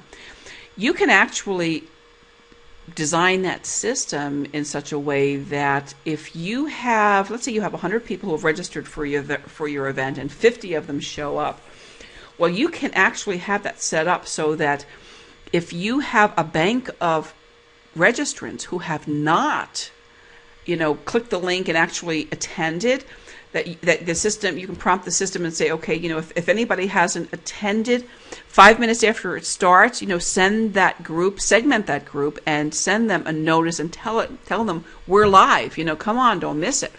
And that is something else that has proven to really increase attendance a lot at webinars. And that, again, is using your own cross-channel marketing in conjunction with GoToWebinar in a way to make it more powerful than ever. So let's see, what did they say here? Yes, it says it suggests that you send the reminder at least twice. I agree wholeheartedly. You can also, change this. You can, you can change that even more. You can preview that email. That's a reminder. It's a reminder of the date and the time. And then afterward, when the event is over, you can send follow-up email. And again, this is something you can send. A lot of people send it out the next day, and some people send it out the next hour. Some people wait even longer than that. The default is 1 day. I think if they did attend, it doesn't matter if it's a day or an hour. What I do think is important is that you actually personalize it, because what they say here is, thank you for attending our webinar. We hope you enjoyed our event, blah, blah, blah. Okay, but you can add some stuff. You may be offering something in your webinar. You may be offering a special report. You may be offering access to a video. You may be offering a special list of, the list of all the foreclosures in the area. You may be offering a list of staging tips. You may be offering something really, really cool. And if you're offering something and you're promising to deliver that after the webinar, then you might want to make this an hour after, and make sure that you type this, write this in. Here is your list, list of, we'll say list of bank properties. Bank properties. Boy, I'm a terrible typist, I'll tell you. As promised. Okay, and then what you do is you'll actually insert the link here. You may have that, I don't know where you have that stuff, your domain.com, bank list, PDF, whatever. Whatever it is you have, you can put the link in and put that link right in the follow-up email that goes out from GoToWebinar, and that's a really, really, really neat thing to do. And do that in advance. So plan that in advance. As we talked about, you're going to plan what your handouts are, plan what your bonuses are, plan what you're sharing. The other thing you may want to do, and which is a really great idea, is to give them a link to your website. Maybe a link to register for something else.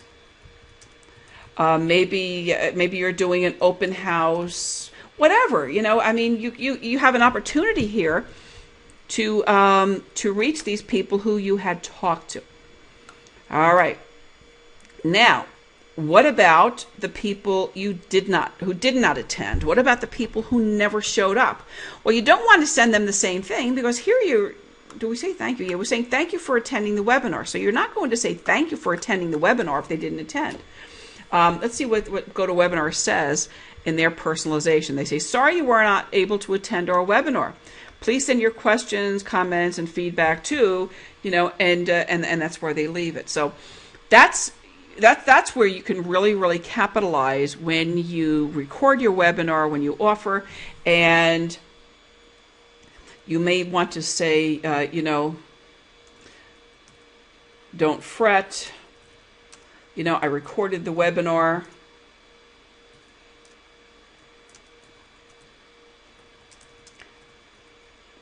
Okay, you can see it, give the link, where people can find it.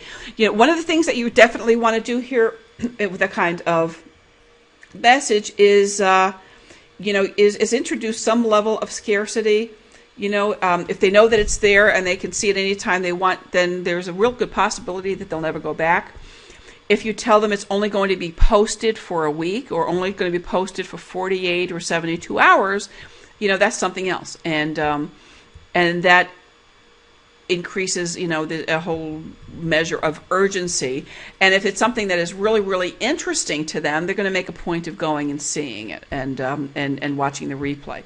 If it's not interesting to them, and and they're really not interested, that's fine. Then maybe that it's not really, really good targeted traffic, and maybe that's really not a really, really good prospect for whatever niche it is you're working on. So don't worry about that, but definitely assign a time limit and follow up. Again, in the meantime, make sure you have everybody captured on a list that you own, because this is a GoToWebinar list, and this is not a list where an email company, an email autoresponder company, with a whole lot of integrity is going to let you just upload these contacts and start sending them stuff.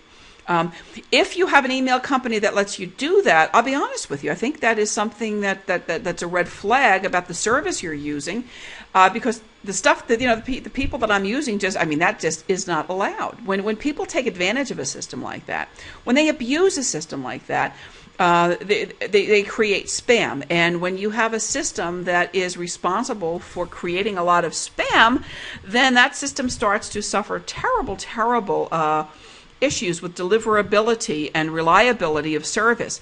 And if you are housing lots of people in a list on that, your own deliverability and your own email is going to suffer. So you want to be with you want to house your list, and you want to see it residing on a place where the managers and the people who operate that system are have the integrity not to do that. Let's go back to our webinar here for a second, see what else we have to work with. We just did the email settings. Polls. Okay, so we can, for some reason my poll disappeared. I probably didn't save it. You can create polls that you can conduct inside the course of your live webinar.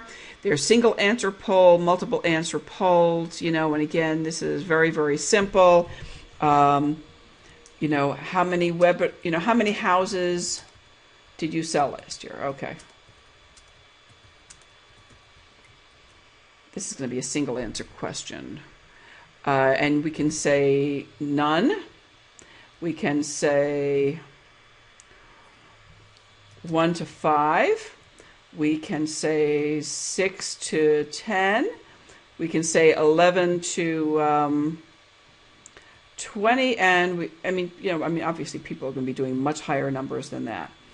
And then we can create the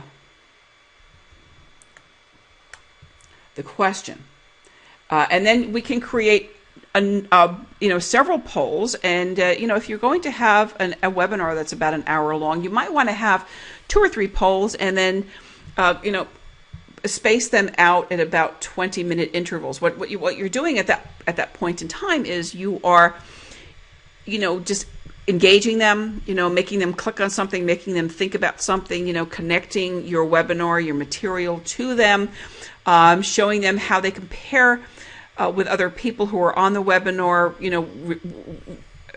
regardless of what the question is. And that's a very, very good engagement tool.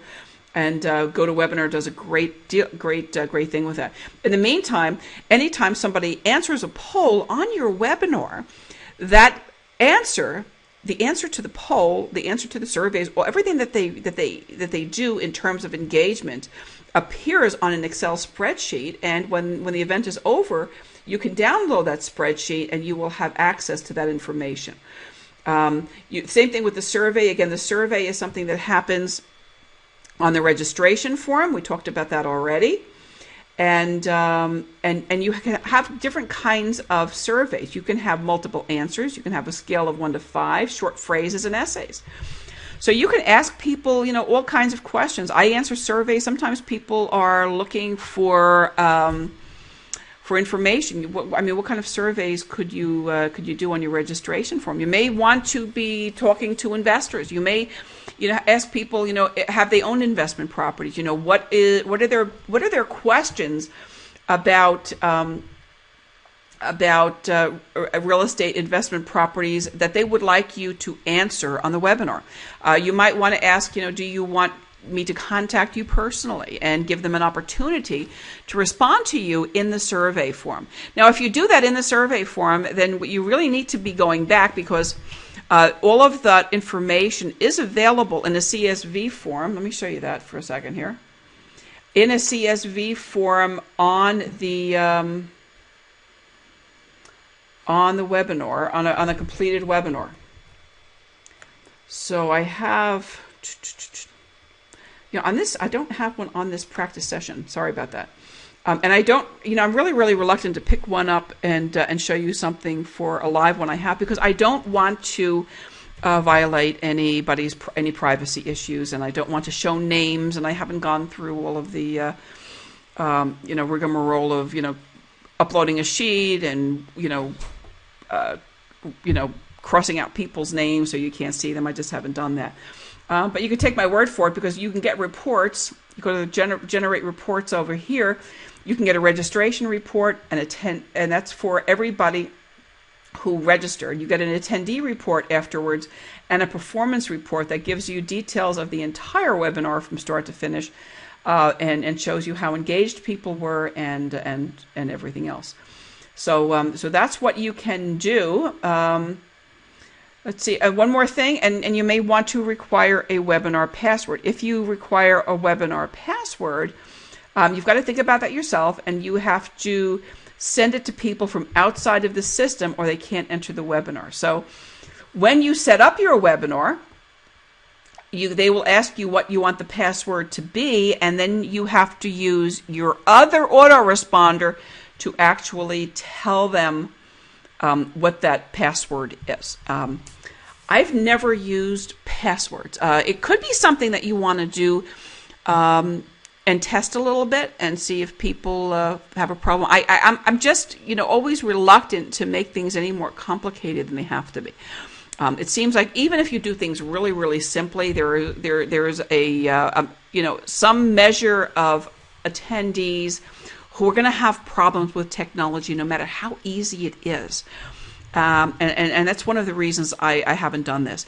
If you're working with a group and you have a group that's really, really good, tech-savvy group that's cool with all this stuff, and you have reasons to be using passwords, then be my guest. Go for it. And come back and talk to us about it somewhere in one of our forums, and let us know why you did that, how it worked out, and let's hear about that. Okay, so on to the next one.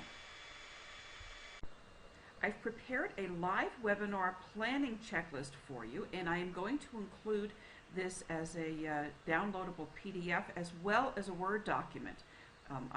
Sometimes I get a little bit frustrated when I have to download PDF documents and their checklists and things where they're fill in the blanks, because unless it's a fillable PDF, something where you can write on it, it's kind of a pain in the neck. So I will include both of those formats for you. So let's take a look and see what some of the stuff that I want you to think about. Number one is to select the webinar topic. And again, pick the topic that you're going to be discussing in your webinar, and then write a headline. Make the headline snappy, hooky, something that is engaging, something that is benefits driven, and something that is really, really going to make somebody want to attend your webinar. Try to keep the webinar less than 140 characters. That is about the same length as a Twitter post, the maximum Twitter post, and that is a pretty good rule of thumb for writing a headline that you can work with. Write a description about the headline, about the webinar. Write a description here, the date that you're going to have the webinar, the time of day that the webinar will take place. Make a note if this is going to be a recurring webinar. That may be a webinar that is part of a series or something that will be done in an encore presentation. So if you're going to be presenting it in any sort of format, make a note about that for yourself, because there are certain things that you can keep in mind when you're setting it up. If you're doing a series, some of the same stuff you're doing doesn't have to be entered all over and over again. So that's good to know. Who is the organizer of the event? The organizer is the person with the top level of administrative control. And the organizer of the event is the person who has the authority to assign other permissions as well. For instance, there are presenters. In many cases, the organizer of the event will be the presenter or the main presenter of the event, but not always. So if the organizer is not going to be the presenter, then the organizer needs to assign whatever permissions are necessary for the presenter or the presenters to be able to share the control of the webinar, to be able to show their screens, to be able to show whatever applications they have, whether they're showing presentations or working online or managing chat or whatever. So you can put their names here, whatever notes you want. You may also have panelists. Panelists typically are not presenters. And I'll tell you how panelists work and how I like to work with panelists is that sometimes I will have a number of people attending a webinar who would like to have some input, who may have some special questions. And there are times when I've had very, very large webinars with hundreds and hundreds of people, but there are just a few people that I will single out for the ability to ask me a question by phone or to be able to enter into a conversation in the webinar with their microphone. And those I call panelists. Those are typically people that I will select from my No Blogger Left Behind group. And of course, people who have been through No Blogger Left Behind who are attending a blogging webinar are people who I think are special, and those are people that I'm happy to accommodate and to be able to go deeper with them in their journey in the blogs. Next step is to set up a registration page.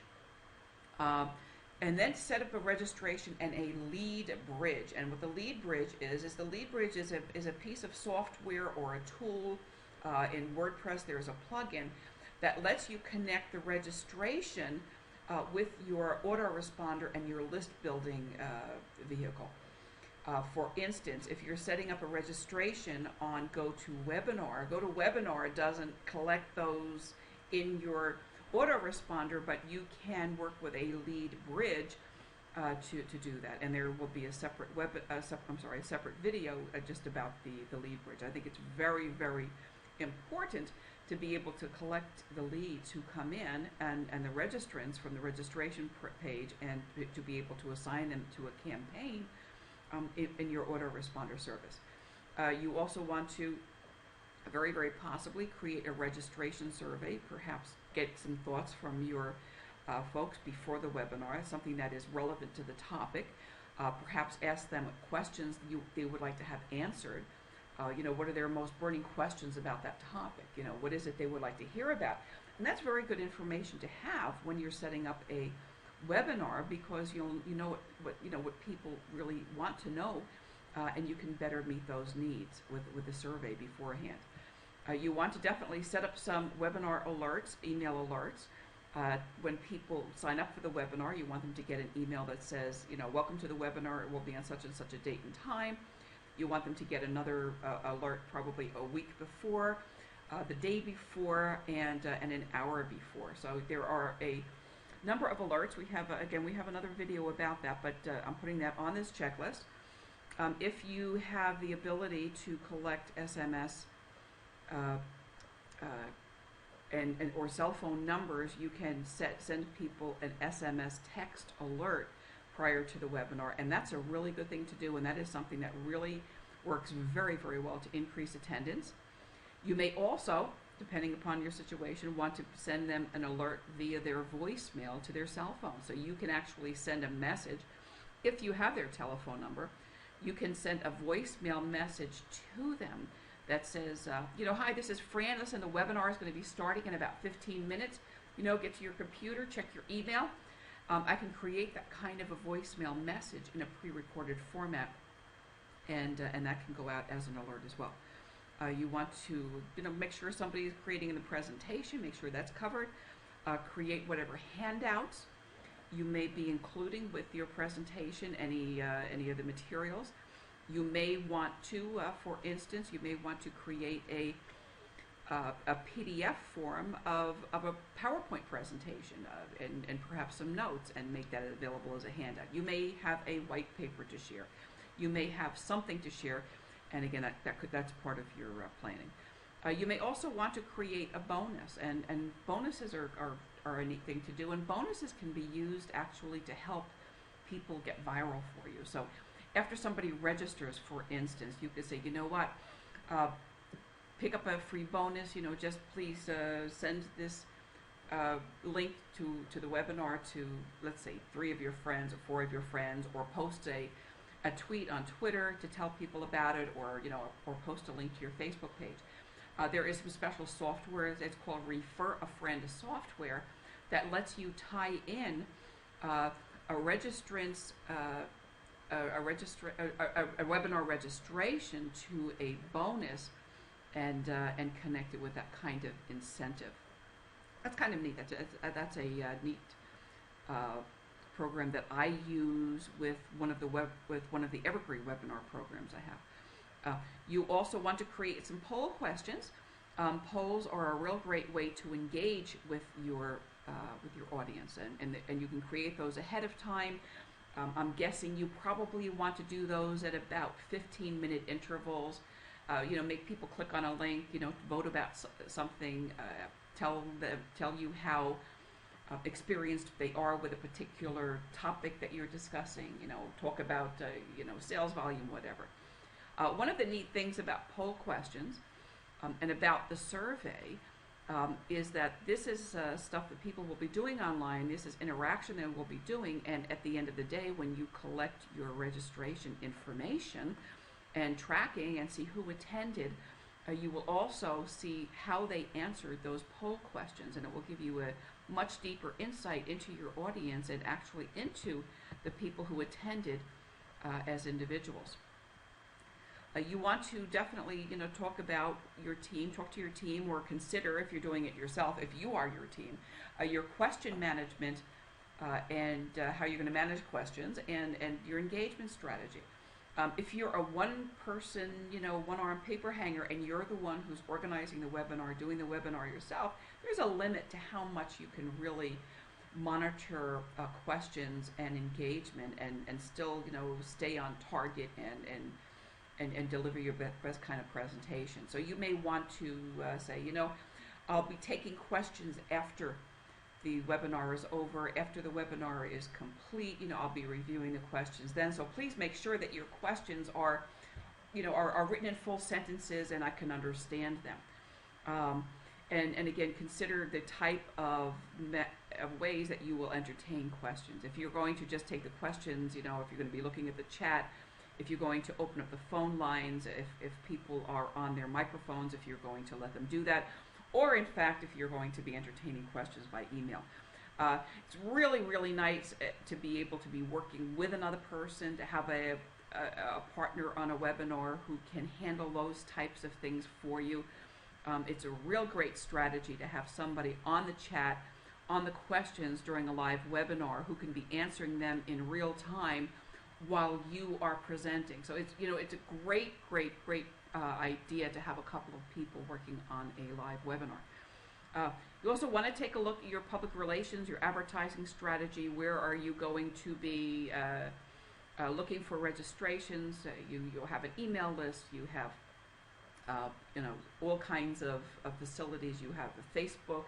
You have Twitter. You have all kinds of things. By and large, your email list is going to be the best. You may also want to consider advertising on Facebook and elsewhere, depending upon what you're doing with those webinars. Schedule a practice session.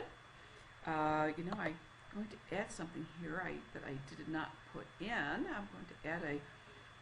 I'm going to insert a row down here and also talk about recording plan. recording plans. Let's say that, most of the platforms have a way to record those webinars. Some of those platforms like WebEx and some others will actually host the webinar and the recording on their servers for you. In many cases, you can also download them to your machine. You can also use a third-party tool to record, something like Camtasia on a PC or ScreenFlow. So you may be able to record, in a couple of different ways. And I think that having a plan A and a plan B is always a very, very good idea, because webinar technology and webinar recording technology is not perfect. It's definitely not a perfect situation. So having a plan B is great. I think I said this, I'm not sure if I said this, but yeah, it's a really good idea to schedule a practice session. If you haven't done a webinar yet, then schedule several practice sessions and take it, from start to finish all the way through, and go through all of these operations and make sure you've got them all done.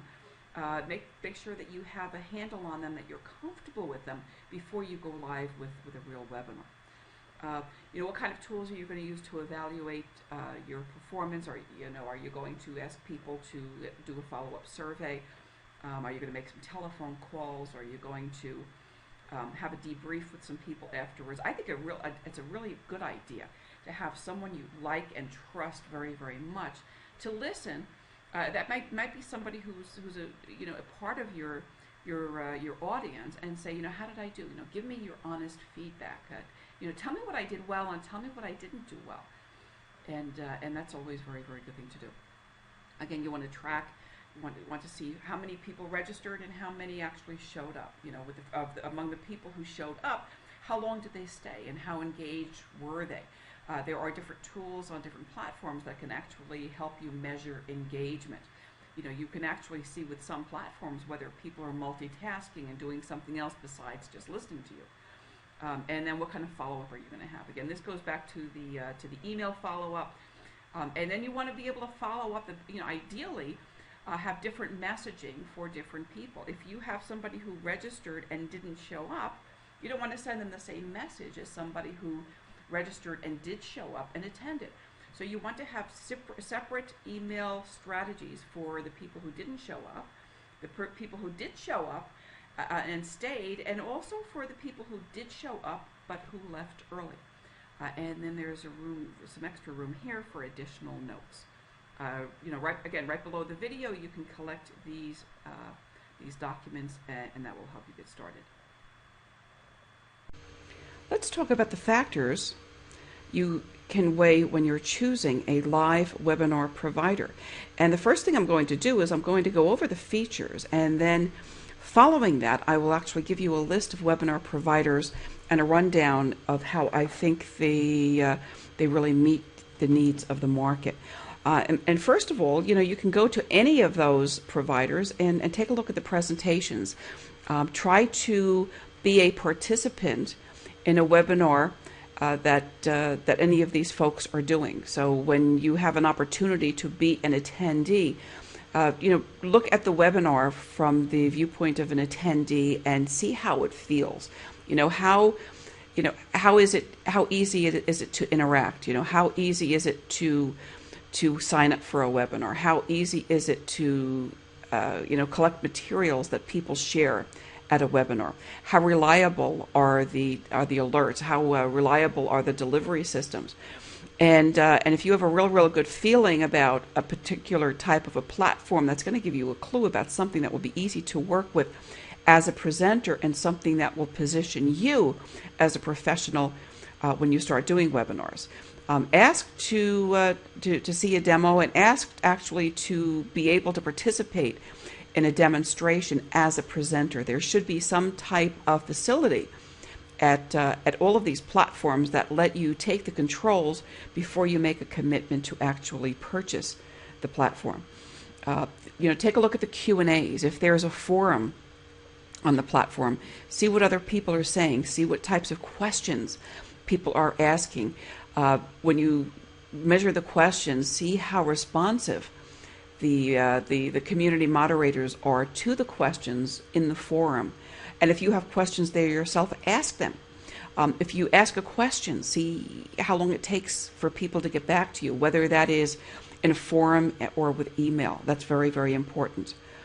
Online collaboration is important. There are different levels of online collaboration with webinars. The most popular type of collaborative activity is sharing control, passing the mouse back and forth between presenters, having an organizer who can make another person an organizer, being able to share controls and being able to move from one computer to another to different desktop applications. If that is a very, very important thing for you to be able to do, then that is something that you want to take a look at and try and engage somebody within your sphere or within your team to work with you and check it out.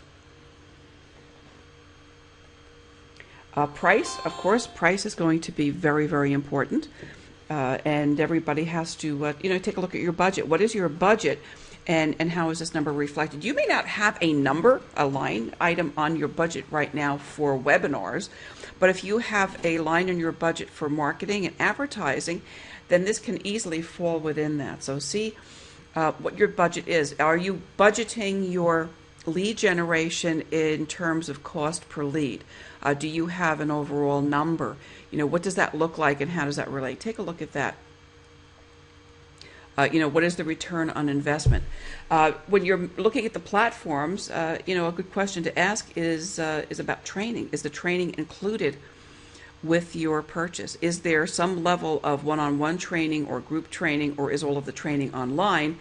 And if you need help, what can you do about that to get the extra help? That's a very, very good question to ask any of the webinar providers. And is it scalable? You may start with a very, very small platform, let's just take a look at GoToWebinar as an example. If you start with their GoToMeeting platform that may give you 25 seats, you may be very, very happy, and you may go for a long time. You may work for a long time with very, very small groups, and that may be absolutely fine. But if your audience grows, if your business grows, if you need something that's scalable, that you can expand, how does that work? Take a look and ask your webinar provider, exactly how that works in your business, and what the prices are that are attached to additional seats. How easy is it to use? This is very, very important. Webinars are pretty easy. You don't really need a whole lot of advanced tech savvy, but who is using it, and what is the level of expertise of the people who are going to be organizing, setting it up, and presenting? Are you going to be presenting? And what is your level of expertise? Some of the platforms are very, very intuitive and easy. Some of them, have a lot of hiccups. Again, you really, really want to get behind the wheels and try anything, even just to demonstrate it to yourself before you make a final commitment.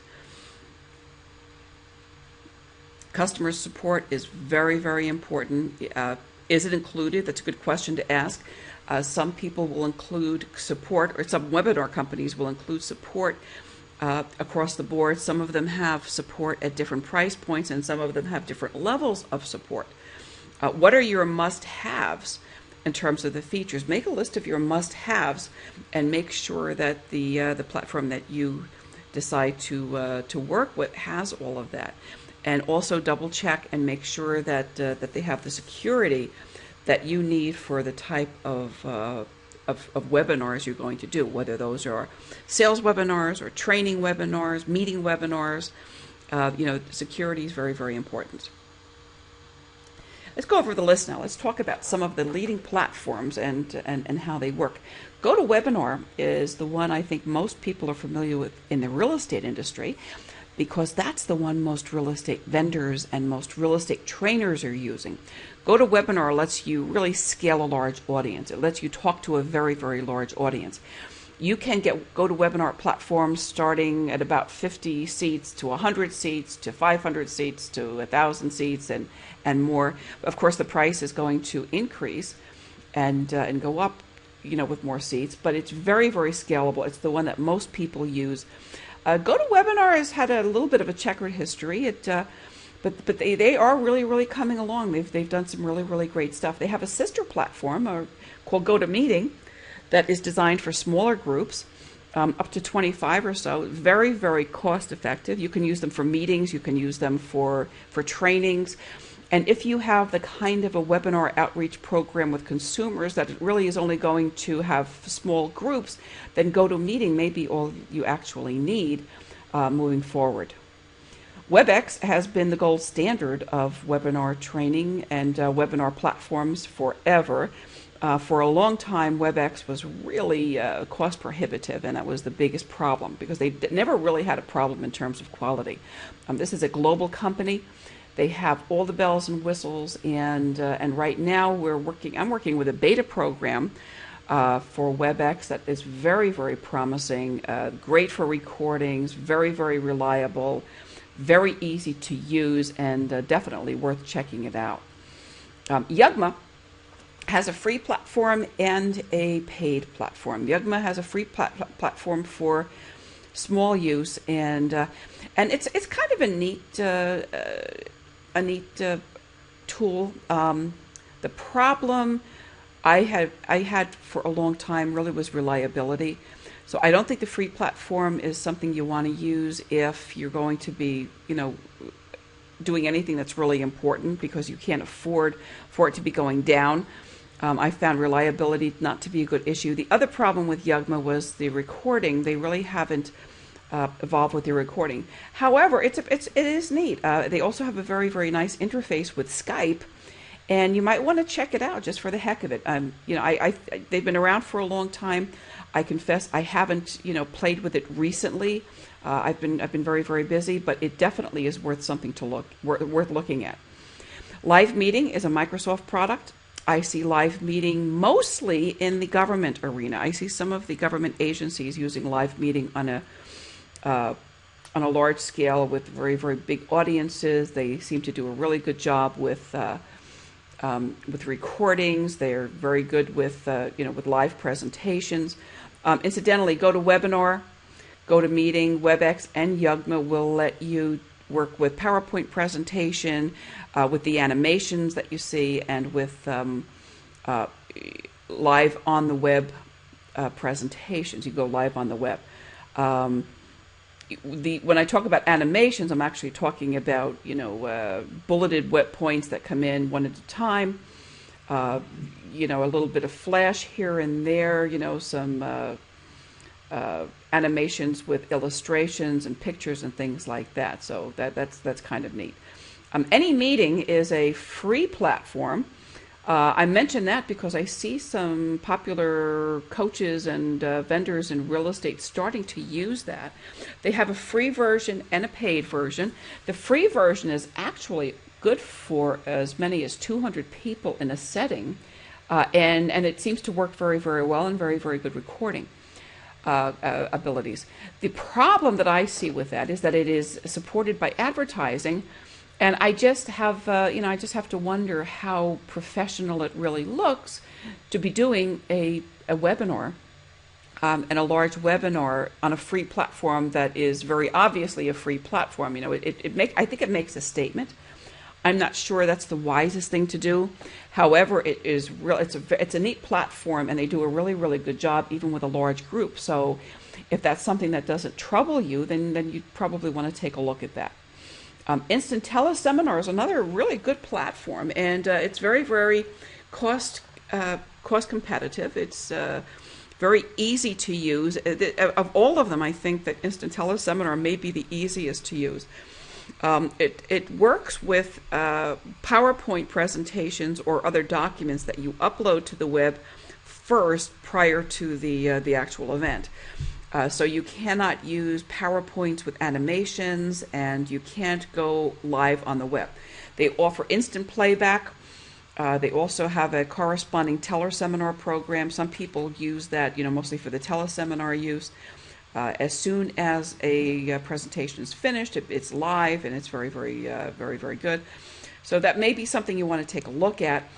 There's actually a workaround to the animation issue that used to trouble me when I was using it, the fact that I couldn't make my animations work, but I'll show you what I mean by that. I'll do a quick video that shows you a workaround to the Instant Teleseminar lack of animation with a PowerPoint. Skype. Yeah, Skype is an interesting platform. Skype gives you the ability to have group meetings, and if you're going to be doing small presentations that aren't real big, you might want to just give it a shot. Skype gets a little squirrely sometimes, and even when you have a really good connection, or you think you have a good connection, things happen. And Skype is not perfect, but I think that you can expect some forgiveness from your audience who are Skype users, because everybody who uses Skype understands that Skype has some issues. So it may be something that you want to use as an experiment. Additionally, Skype and Yugma have an interface, and they work very well together sometimes. When they work well, that's dynamite. I think that's a platform that Oprah was using, that combination of Yugma Skype. Some time ago when she was doing that book club or whatever she was doing online, she had an enormous audience, and that was a Skype Yugma configuration. So that's something to take a look at. And again, that's it. There's one more, and that would be Google Plus, and Google Plus lets you do Hangouts. So you can actually go and hang out in Google Plus, and give that a shot and see how that looks. So there you go. I'm going to have links to everything down below the video. So if you want to try any of these, let me know how it works out.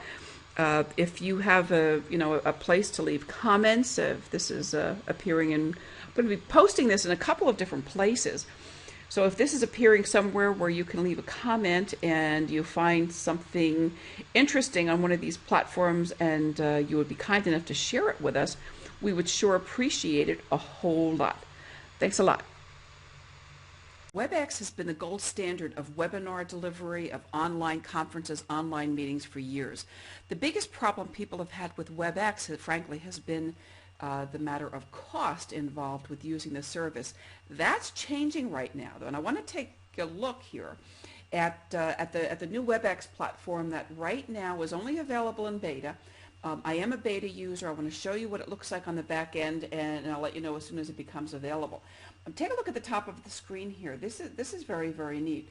Right from the get-go, they have some absolutely phenomenal training.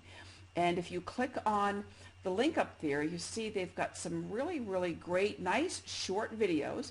There's an overview of the system. There is some discussion about the meetings, how to share files, mobile access. Now this is pretty exciting here, the mobile access, because you can schedule a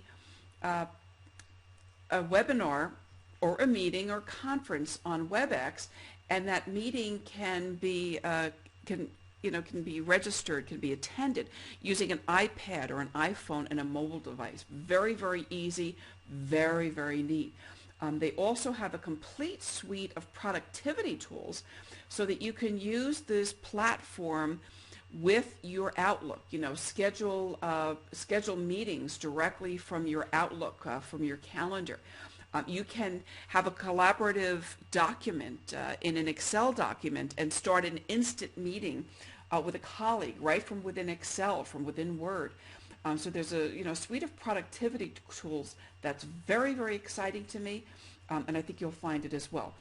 If you take a look at this dashboard, it's very socialized, very easy. You see I've got my picture there.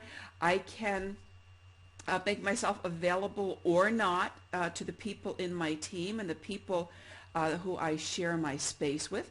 There is a chat function here. I can build this up with a contact list, and this is a chat much like other existing chats, but this is just devoted to WebEx attendees.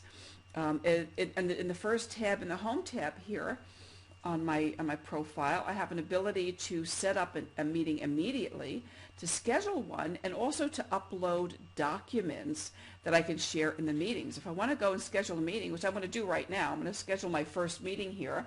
I'm going to call this my first, let's see, Fran Torson's first WebEx meeting on the new beta. How about that? Let's see how this goes.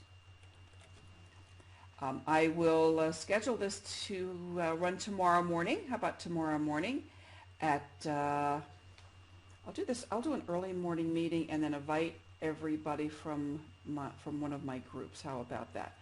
I'll make that 7 a.m. Pacific time, make it an hour long, and I'll make it a recurring meeting that I will have daily all week long. I'll end it at the end of this week. So I can just use their built-in calendar over here to say I'll end it then. And I will put in the names. I'll come back to this in a little bit. In fact, you know what I'll do? I'll put my name here right now. I'll put one of my other email addresses. I will get the link and then I will send that out. I'll see how that works to invite other people. So just for the sake of discussion right now, I will use another email address. I can insert an agenda here if I like. I can assign a password and I can set the audio connection. In this case, I'm just going to leave the audio, and I have the option to record the meeting, and I will do that. I'll record the meeting, so we'll see how those recordings work. So I will definitely do that. I'll schedule it.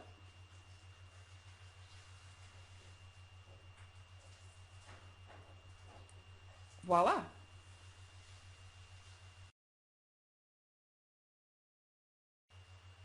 Our meeting is scheduled, and when it's time to start, I'll click that button.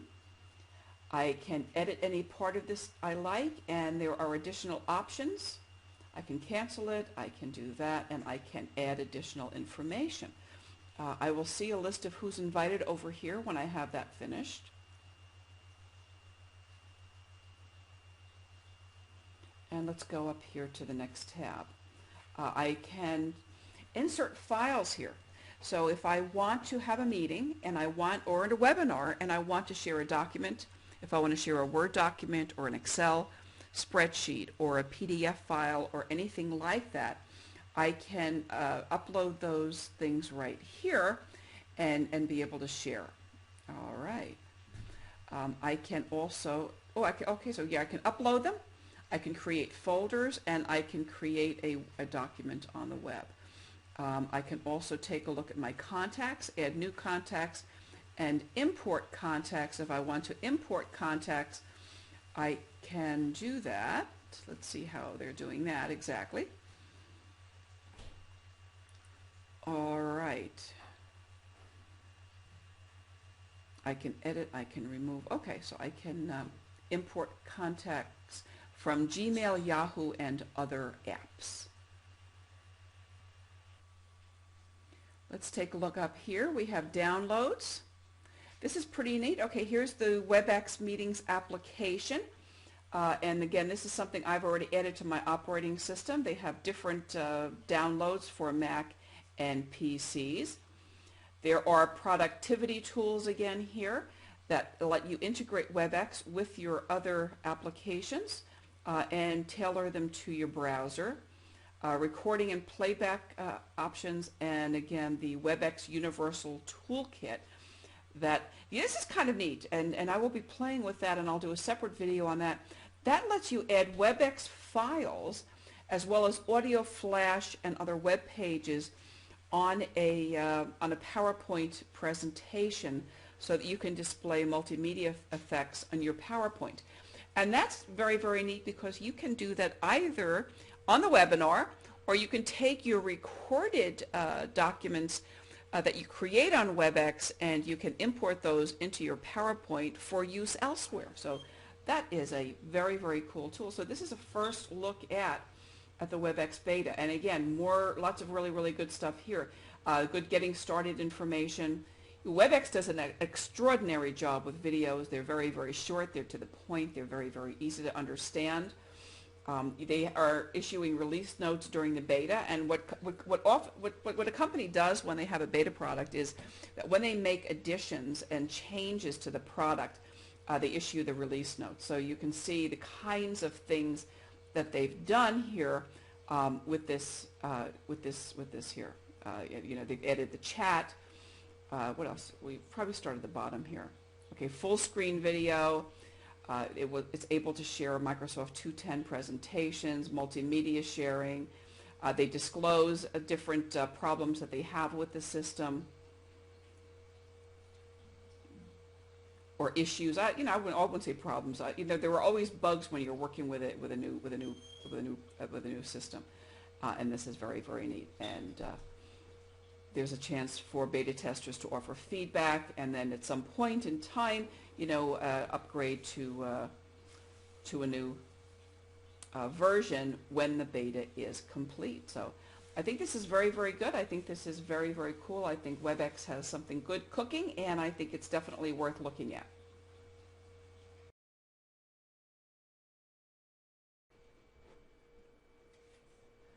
Okay, so one more thing here before we sign off on WebEx. I just got a email in my inbox, which is the alert that I sent out.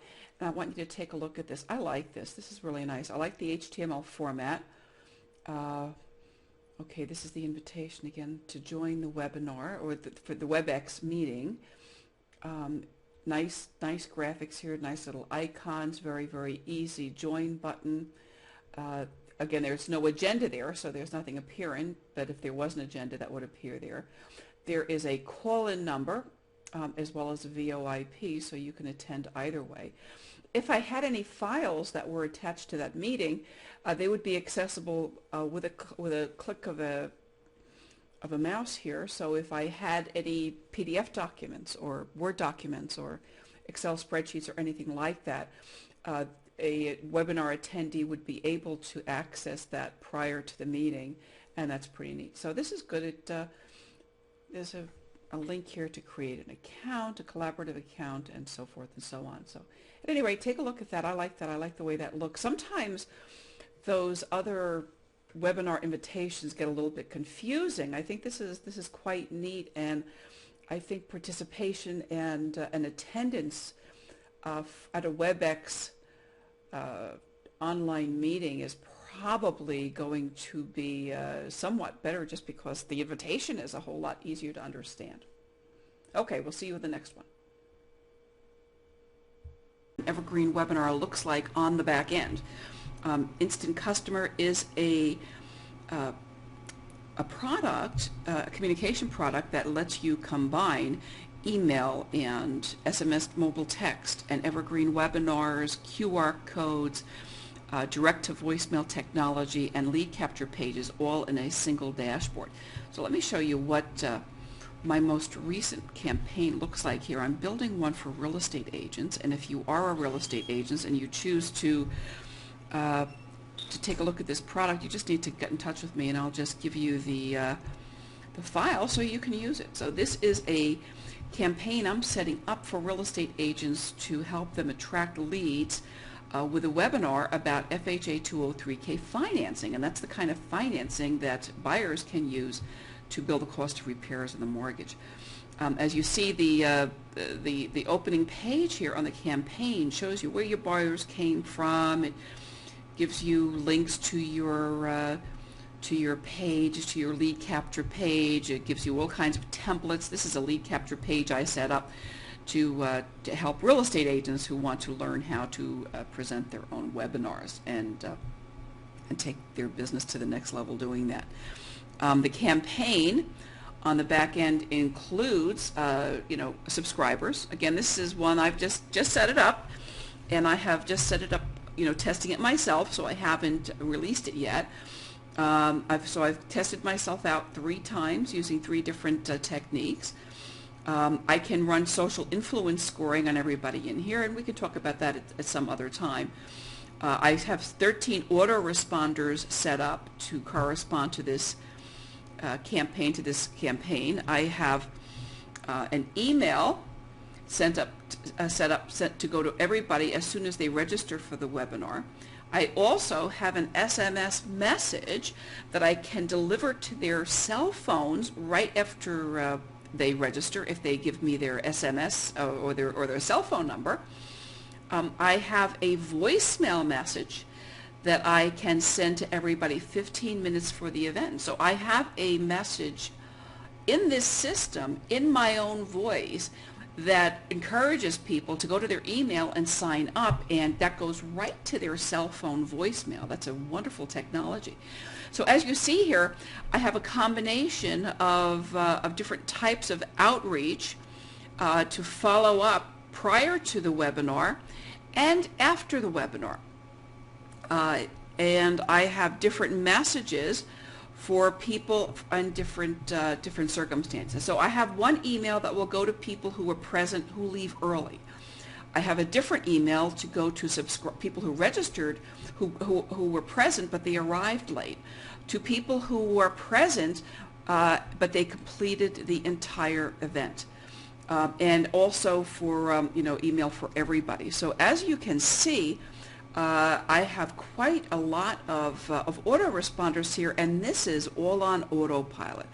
I can see at a glance how many people are opening, how many people are clicking through, and again, once you set this up, you can set it up and it just runs on its own. Next, let's go over and I'll show you exactly what the webinar looks like, the webinar technology in the same platform here.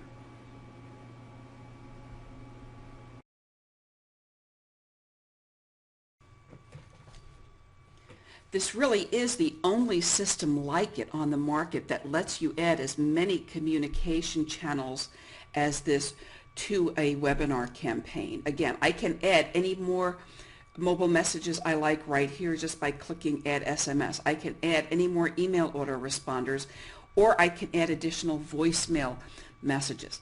Now let me take you into the back end and show you what the webinar actually looks like, how easy it is. And again, I can create this once and put it on autopilot and run it as frequently as I like.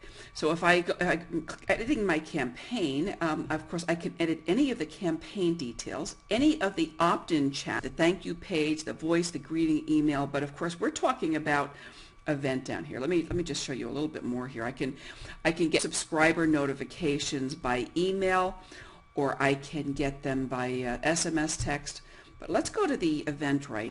And I have scheduled it to be a recurring event that will be using video. Again, I have a video that's running, and that will be the basis for the webinar. I have it set up to run on Fridays and Saturdays between May 4th and May 25th. It will run at 9 o'clock in the morning, and I can add other times. The reason I don't add a lot of times is I really don't want to make it look like it's available all the time, because that's the way videos look.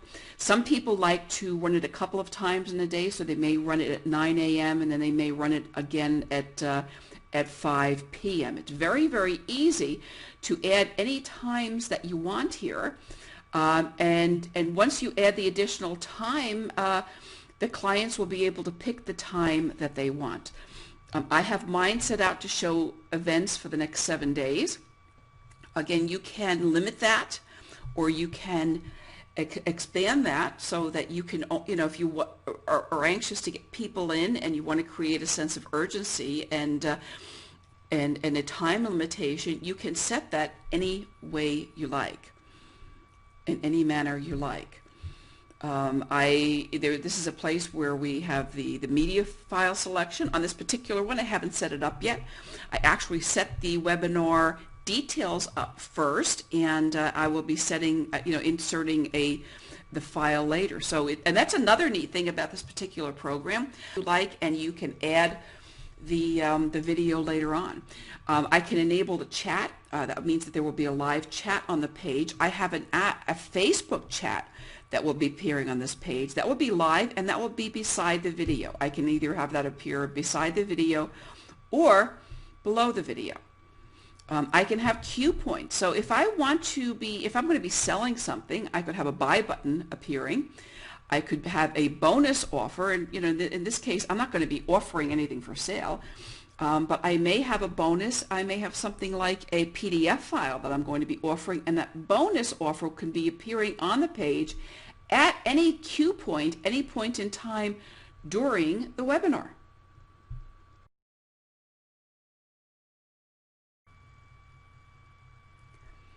There are lots and lots of things built into this, lots of different types of images that are included as part of the system. You have, again, I just have this one here. You can upload your own images, and you can also have a page appearing during your webinar that people can click through, and you can do that with one cue point or multiple cue points.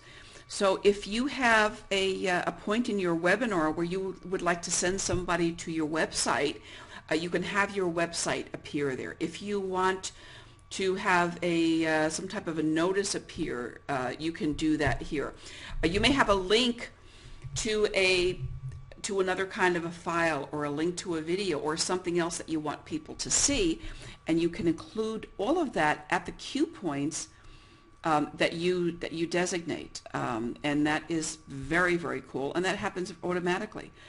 You can have attendance actions also. You can have different campaigns that you can send people to after they are in this particular campaign, so that if they didn't show up, I could send them to another campaign. If they arrived late, I could send them to another. If I want to treat those participants in a different way, I can do that.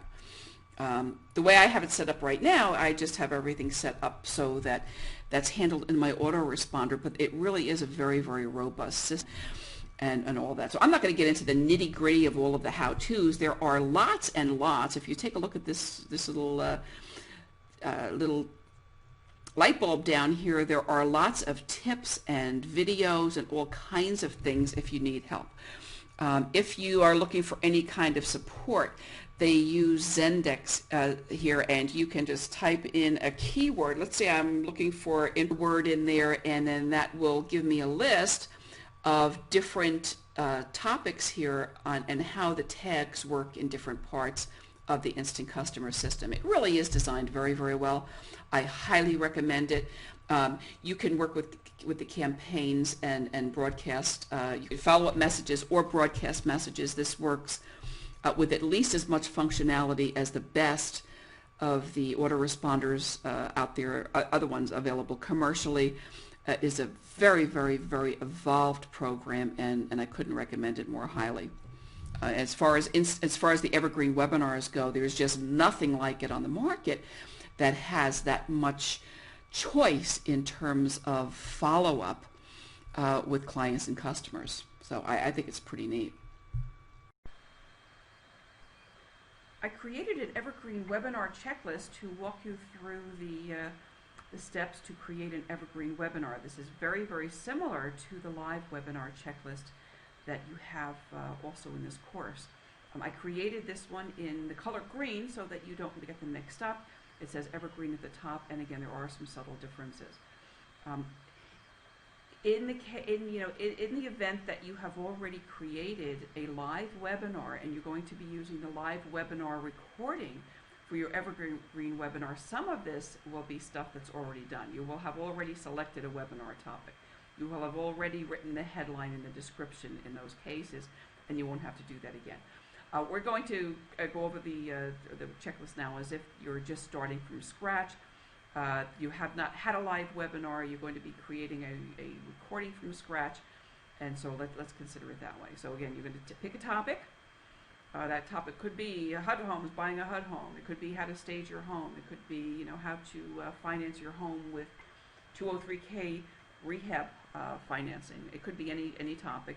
After you select the topic, then write a really, really good, hooky, catchy headline, something that will be engaging, something in 140 characters or less, something that can fit within a tweet.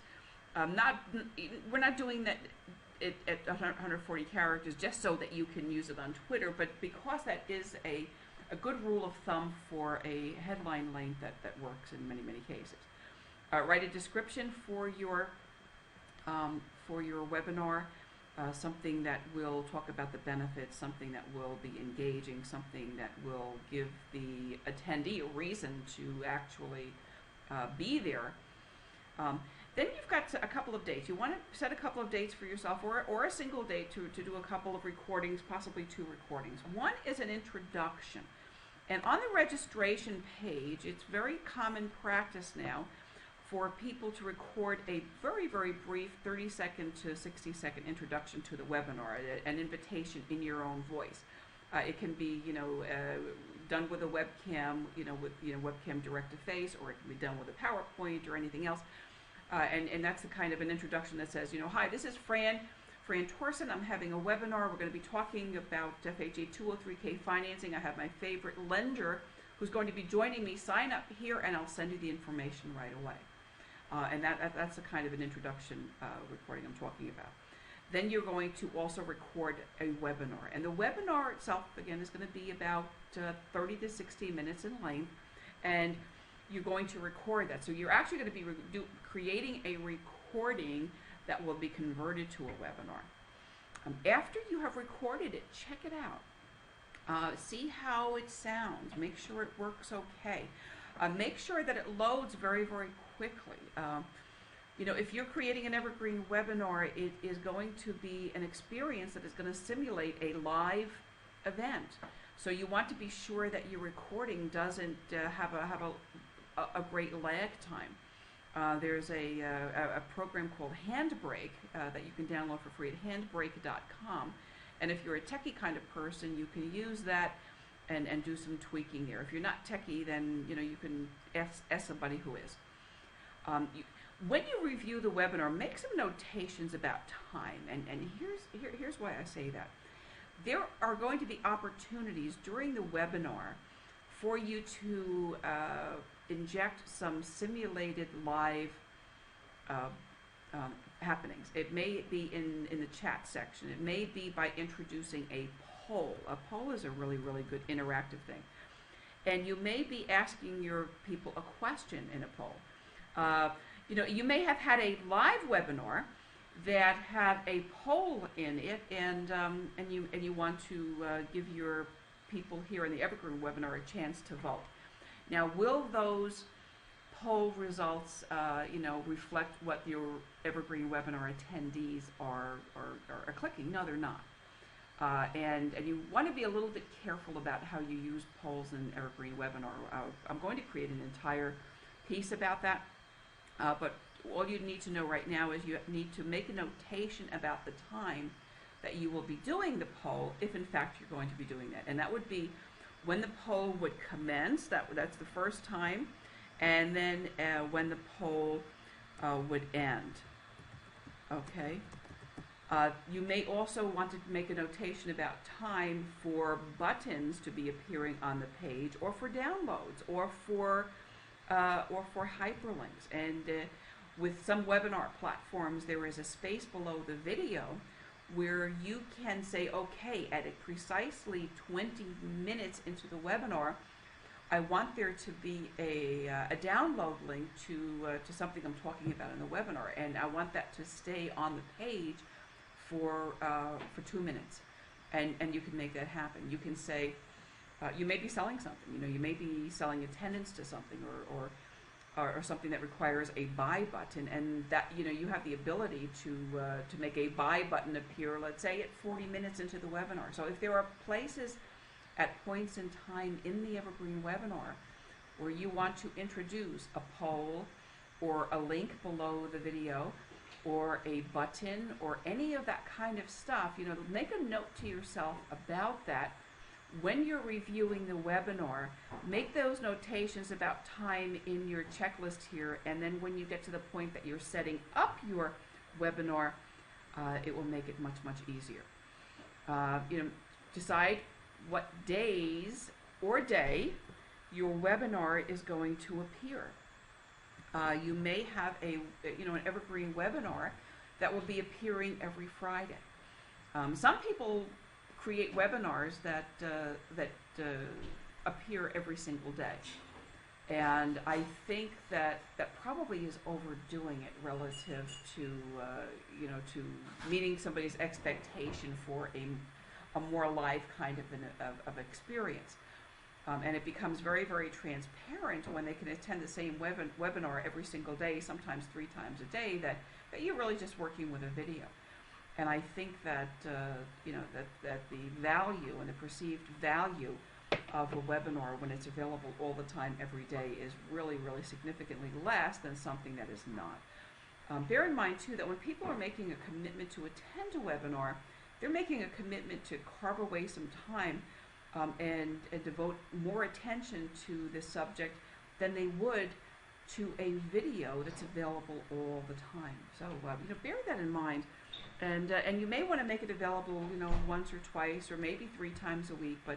But anyway, you want whatever you do decide to do is your decision, and this is a good place to make that decision and write that down and make a note for yourself. Also, to what time do you want that webinar to actually be available? Is that going to be in the morning or the afternoon or the evening? Is it during business hours?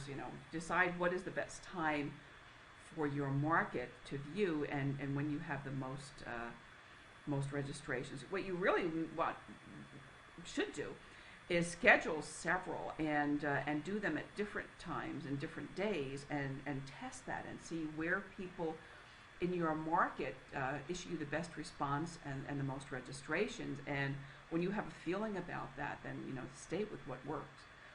Again, is it going to be a recurring webinar? An evergreen webinar can certainly be a recurring webinar, and it can happen as often and frequently as you like.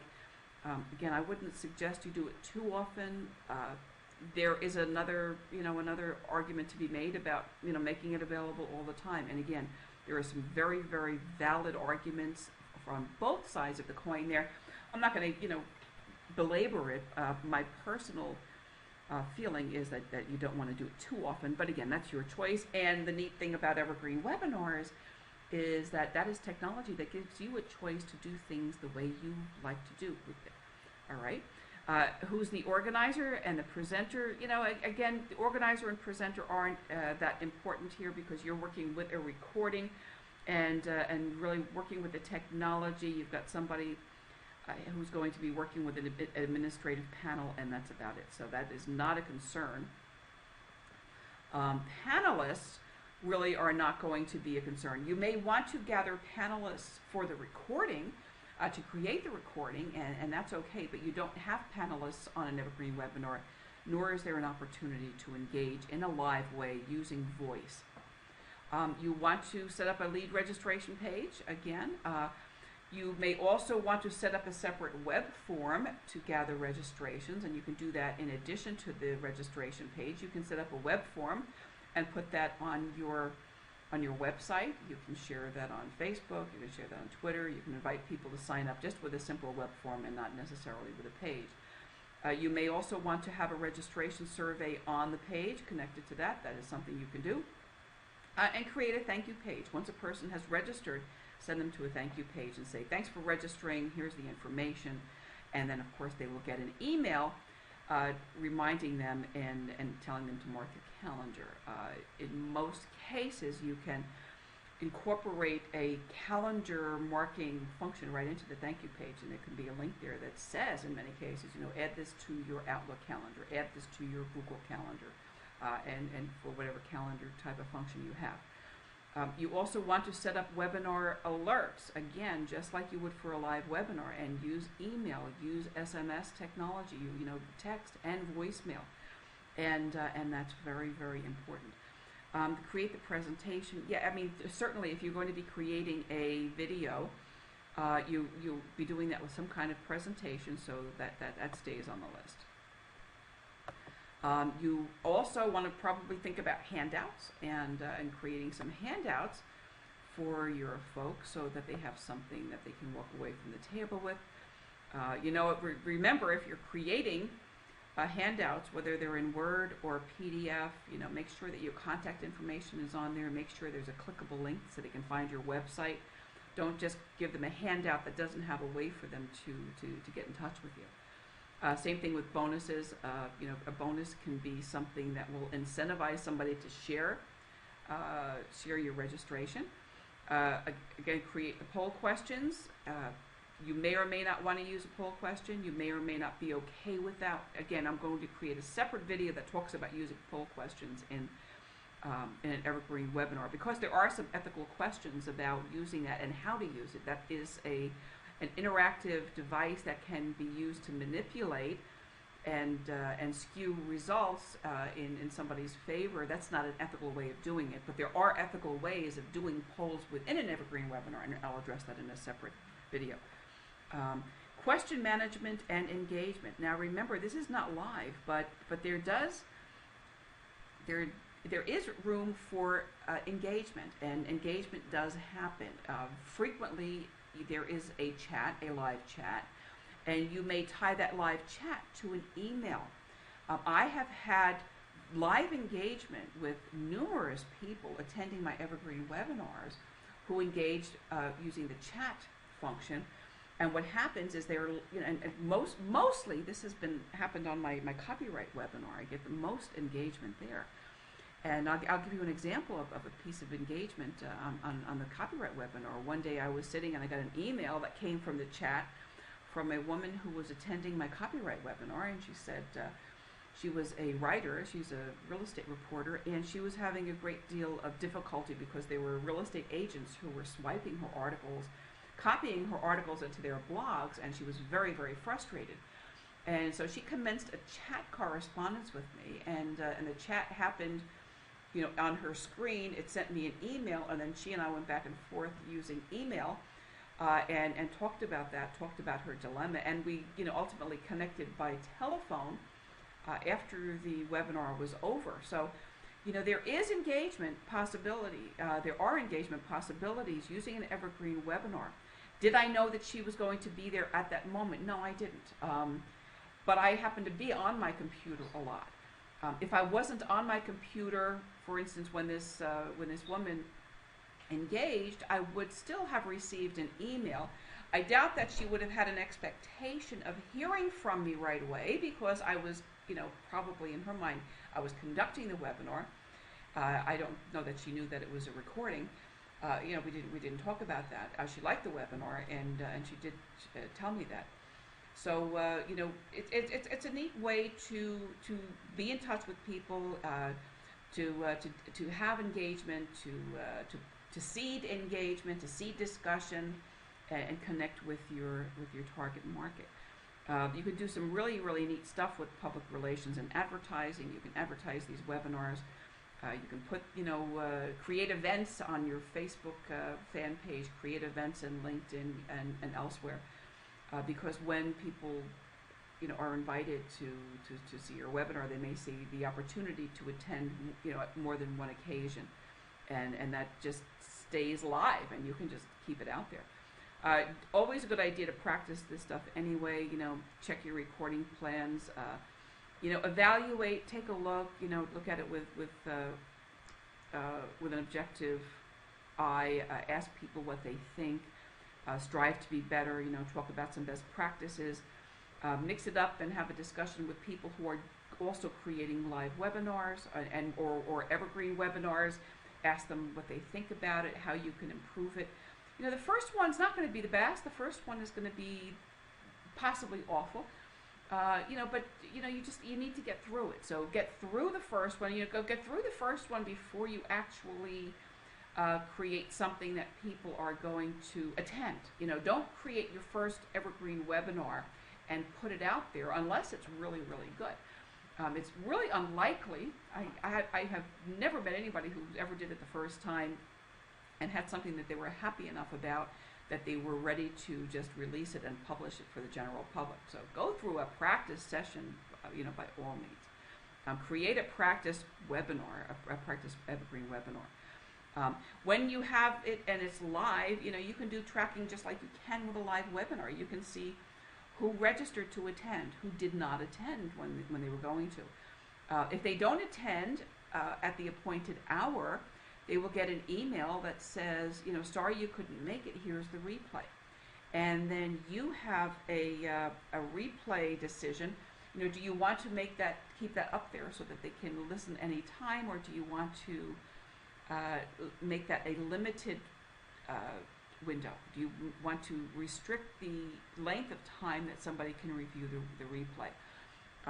I think that's a good idea, because I think you add a little bit of scarcity and urgency to the matter, and that will make people more likely to watch it sooner than later if they think that the opportunity to watch that is only going to be for a short time. Follow up with email, follow up with voicemail, follow up, engage, and at some point in time, you're going to take this and take it to a conversion point where you are going to to go move from from prospect to customer to to somebody who's actually working with you in a transactional relationship and doing business with you.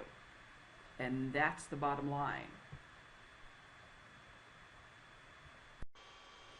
What kind of presentation tools do you want to use, and do you know everything that there is available? The presentation tools that you use on a webinar are pretty varied. Most popular thing, I think, is a PowerPoint. That's what I see people using mostly. PowerPoints are great. They're very, very visual. You can have animations in them. You can have things happen, things that appear, things that come in and off the page, that move in and out. We're going to have a complete little unit on PowerPoint. The other thing neat about PowerPoint is you can socialize them. So you can do that in a number of ways. You can go online and you can take a look at things happening online within your PowerPoint. You can also tweet and engage on social media automatically by building that capacity in, and so we'll see that in our PowerPoint presentation. There's another presentation called Prezi that some people like. It's a little bit more snazzy, I think. It's a little more free flow, and I don't know. It's a little new age. People like it. It's very, very engaging. It's a lot of fun. I don't really use it a lot. I've used it a couple of times, and if you want to go, Google that, you'll probably find it quicker Googling it than waiting for me, because I'm just not drawn to it terribly myself. But I've seen it done very, very well. Keynote is a great presentation. Keynote is something that's Mac based. You can use PowerPoint on either the Mac or the PC. Okay, Keynote is a tool that you can use on the Mac and also on the iPad. Now, I'm still a PC gal, so I still use my PC, and until it dies and I can't bring it back to life, I will use that. My next computer will be a Mac, I'm sure. In the meantime, I'm waiting for delivery of an iPad, and I know that there's a Keynote application on the iPad. If that is something that is something I can use for a webinar, I will create a training about it. But Keynote is very, very good. I know a lot of people who are Mac-aholics like it a lot more than PowerPoint. I've seen some brilliant presentations on Keynote. Definitely worth looking at. Definitely worth doing. Mind mapping, that's what I'm doing right now. I really enjoy mind mapping. I'll do a separate little piece on that. You can prepare mind maps in advance, and you can also create them on the fly. I love mind maps. It's a really, really good way for me to organize my thinking, and as I'm organizing my thinking, I can create a mind map that I can use in a presentation like right now. This is very interesting. I'm using connect.mindjet.com right now because I want to use as many free tools as I can and stuff that keeps the cost down.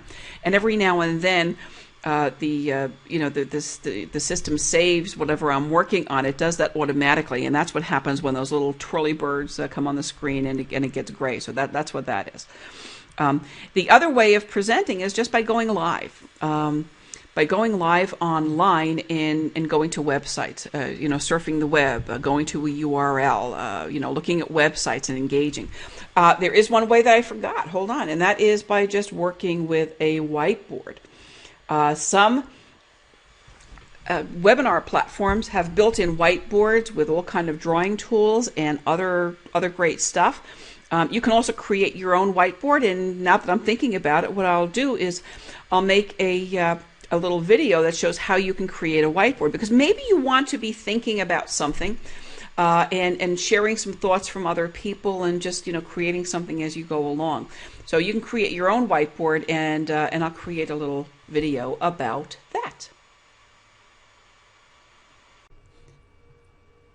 My very favorite form of webinar delivery and webinar presentation is mind mapping. I love mind mapping technology. What you're looking at here right now is a mind map that I created with mindjet.com. Mindjet.com is a mind map service you can buy. It's not cheap. It's about $400. They do probably the best job. There is a free service that they use, and that's what you're looking at right here. You're looking at the connect.mindjet.com, and you'll see notes below. And I'll also include some notes below for some other programs that are also available. This is a mind map I created when I decided to do Webinar Fever, and the mind map is a great way to organize your thoughts, to take a view and then drill down and get more more exact and develop some really good content. It's a great way to develop content and then just kind of talk along the content and follow your thoughts. This particular presentation I'm doing right now falls under the mind map program under presentation tools, and we talk about it, two ways of doing that, preparing mind maps in advance and creating them live. Mind mapping technology is really rich. I have been doing a lot of learning. I've been taking a lot of courses and studying a lot of marketing techniques in the last year, and I think a lot of the richest learning I've had, a lot of the best content that I've had, and where I really have got the most out of it has been in presentations where presenters were using mind maps. Again, this is a great technology. One of the reasons I like MindJet is because all of this stuff is very customizable. The colors, the fonts, the shapes, line sizes, and everything else are very easy to tailor to your own use. Everything is very easy to to change, to move around, to do different things with. I mean, you can just do amazing stuff with this. You can take the content and you can use it elsewhere. You can export it to Evernote. You can export it to Word documents. You can export it to Microsoft Excel spreadsheets. You can do a lot with this content. In terms of repurposing that I never would have imagined before. Again, so it's very customizable. You can use pictures. And you can have something that's a very rich presentation. Again, this is something that I prepared in advance, that I used previously, and we're going to go next. In the next video, I'll show you how you can actually create one from scratch and use a mind map in a webinar with a live presentation where you have people who can be talking to you in chat or elsewhere and collect that information, take the information and crowdsource it into a mind map. We'll see you in the next video. Let's take a look at how we can work with a live, brand new mind map, in a webinar, and how that could work. I'm going to call this one No Blogger Left Behind Q&A because I think I'm going to go to a webinar format for my Q&A sessions instead of just working with a teleconference. I think that could be a lot richer. And let's say we have, somebody who wants to have a discussion about niches, has a question about that. We may have a discussion, and I may say, okay, well, let's get a little bit more relevant. What are the niches you want to actually talk about? So that we can, have a discussion that is going to really work for you. And, chances are we will have somebody in the crowd, especially in one of my crowds, that's going to want to talk about HUD homes. You may have somebody else who wants to talk about REOs, in more general terms. You may have somebody who wants to talk about first-time home buyers. And somebody else maybe about investor properties. And then, depending upon where the discussion is going to be going, the subtopics could go out. We may want to be talking about developing categories or topics around REOs. If that's what we're talking about, we may want to be talking about financing. We may be wanting to talk about inspections. We may want to talk about reselling, flipping. And again, we can do that in any one of those topics. Then we may want to, move to another topic, and somebody in the group may want to talk about, WordPress plugins, and we may want to, have a discussion there. We may have, somebody else who wants to talk about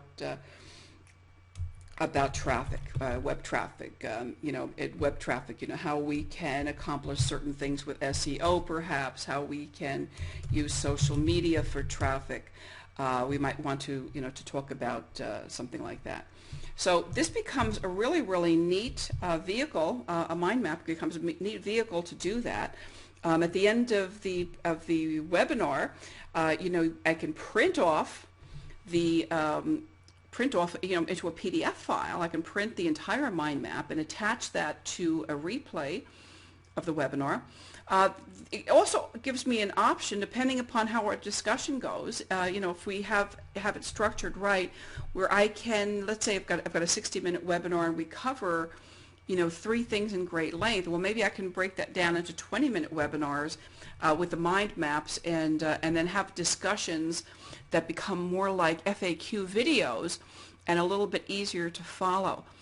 So I think that the mind map support is a great way to do a webinar, whether you're creating the mind map in advance or creating it on the fly. It's a great way to be interactive. People can be interactive. They can give you information. They can ask you questions. They can help you fill in the blanks here in the chat. They can do that all sorts of ways, and that could be a lot of fun. I think that's a great way to do that. Also, if you have a very, very small group, and it works okay, and there's not a lot of background noise, then you can invite people to share from their phones, on their headsets or with their microphones. That's something that you want to play with in very, very small groups, because that can become a little bit unwieldy. So don't try to do that if you have more than 10 or 20 people. Trust me, then it gets a little bit crazy. Common presentations you see when you are on a webinar. This is a very simple PowerPoint presentation. You're looking here. My PowerPoint program is open to a just a very, very simple presentation here, how to choose a webinar provider. In PowerPoint, you have a chance to create a series of slides. The slides can contain text and images. And one of the neat things also is that you can make notes for yourself at the bottom to help cue yourself when you are conducting a presentation. You can actually create an entire presentation and then print this out with the notes for yourself, and have a handout for yourself so you can work with that. The other thing that you can do is to build in some animations that keep the slide alive and let you move from one topic to the other using what's called an animation here. Let me show you what that looks like if I bring this slide up for right from here. So if I have the slide and I'm having a discussion, initially what you see is the picture. If I advance the slide by one click, I have the first bullet point. This one, it's about online collaboration. When I'm finished with that particular subject and I want to move that on, I just click and I just move ahead one step at a time, and I can do that on as many of those slides as I like. What I find interesting in recent days here is that I've been attending some real estate seminars where the real estate presenters have actually been presenting in this mode right here, which is your working mode. A lot of people don't really understand how to work with PowerPoint, but you know what? It still works. They still get their point across. I'm not finding fault. I just think that it's interesting that people do that. So PowerPoint does not have to be difficult. You can use lots of great tools. Just take it slow, take it easy. If this is something new for you, don't let it stop you from getting started. Just work with it. You can get in a whole bunch of templates and designs for your PowerPoints. You can customize these with your own logos, with your company name, and as I say, you can actually create handouts. If I want to create a handout from this, what I will do is go up to the top, I will hit publish, and then I can actually create handouts in Microsoft Word. I can select any of these formats here. This is one of my favorites. I to put the note below the slides, and in that particular mode, the slide appears at the top of the page and the notes appear below that. Since they appear in Microsoft Word, you can go back, you can edit those, you can do whatever you like. The notes that appear below are the notes that appear down here, and then you can add additional notes in your Microsoft Word document. It's very, very cool and a neat way to go. Sometimes it's nice to be able to copy and create a visual as you are making your presentation and doing that on the fly. And some webinar programs have some built-in annotation tools, things that you can use to illustrate your points, but you don't really need to do that. That isn't necessary. What I have here is just a plain screen for my Paint. It's just a free software that I have on my PC. It came included. Macs have the same thing. I've seen some wonderful webinar presenters use this kind of tool, this very tool to create visuals. I've seen one gentleman who talks about, creating a squeeze page, and he will, just create the graphics to show, with a web page, perhaps where the headline would appear.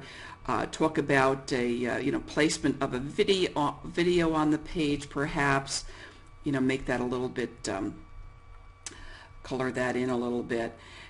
Talk about where to put the opt-in box. That's just a general idea, and then make notes on the side about the topic, and maybe arrows and all kinds of things that will show how to move from one thing to another. Some of the things that people might want to do. So Paint becomes a really interesting thing to do, to work with. What I would suggest is that if you're going to use it as a whiteboard, work with it first, get an idea about the kind of thing you're going to be doing. If you're not using it all the time in a presentation sense, believe me, when you get in front of an audience, it doesn't work exactly the same way, and it doesn't have the same kind of feeling that it does when you're just sitting at your computer alone doing something for yourself. So definitely, take a little bit of take a practice session and make sure that works for you.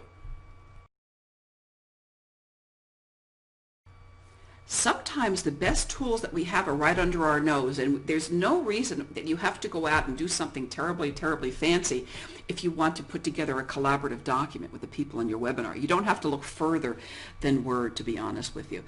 So don't worry about having something really fancy, some really amazing annotation tool, because you've got Word. You can create a list, you can create a collaborative document with feedback from your audience. If you're going to use that and do that, and you want to use Word, I will give you a little tip here. It's nice to use a larger typeface, so goose that up a little bit. But you may have people on your webinar who are sharing thoughts and helping you put together a list about something. And as you do that, and as you gather those thoughts from people in the chat, or perhaps you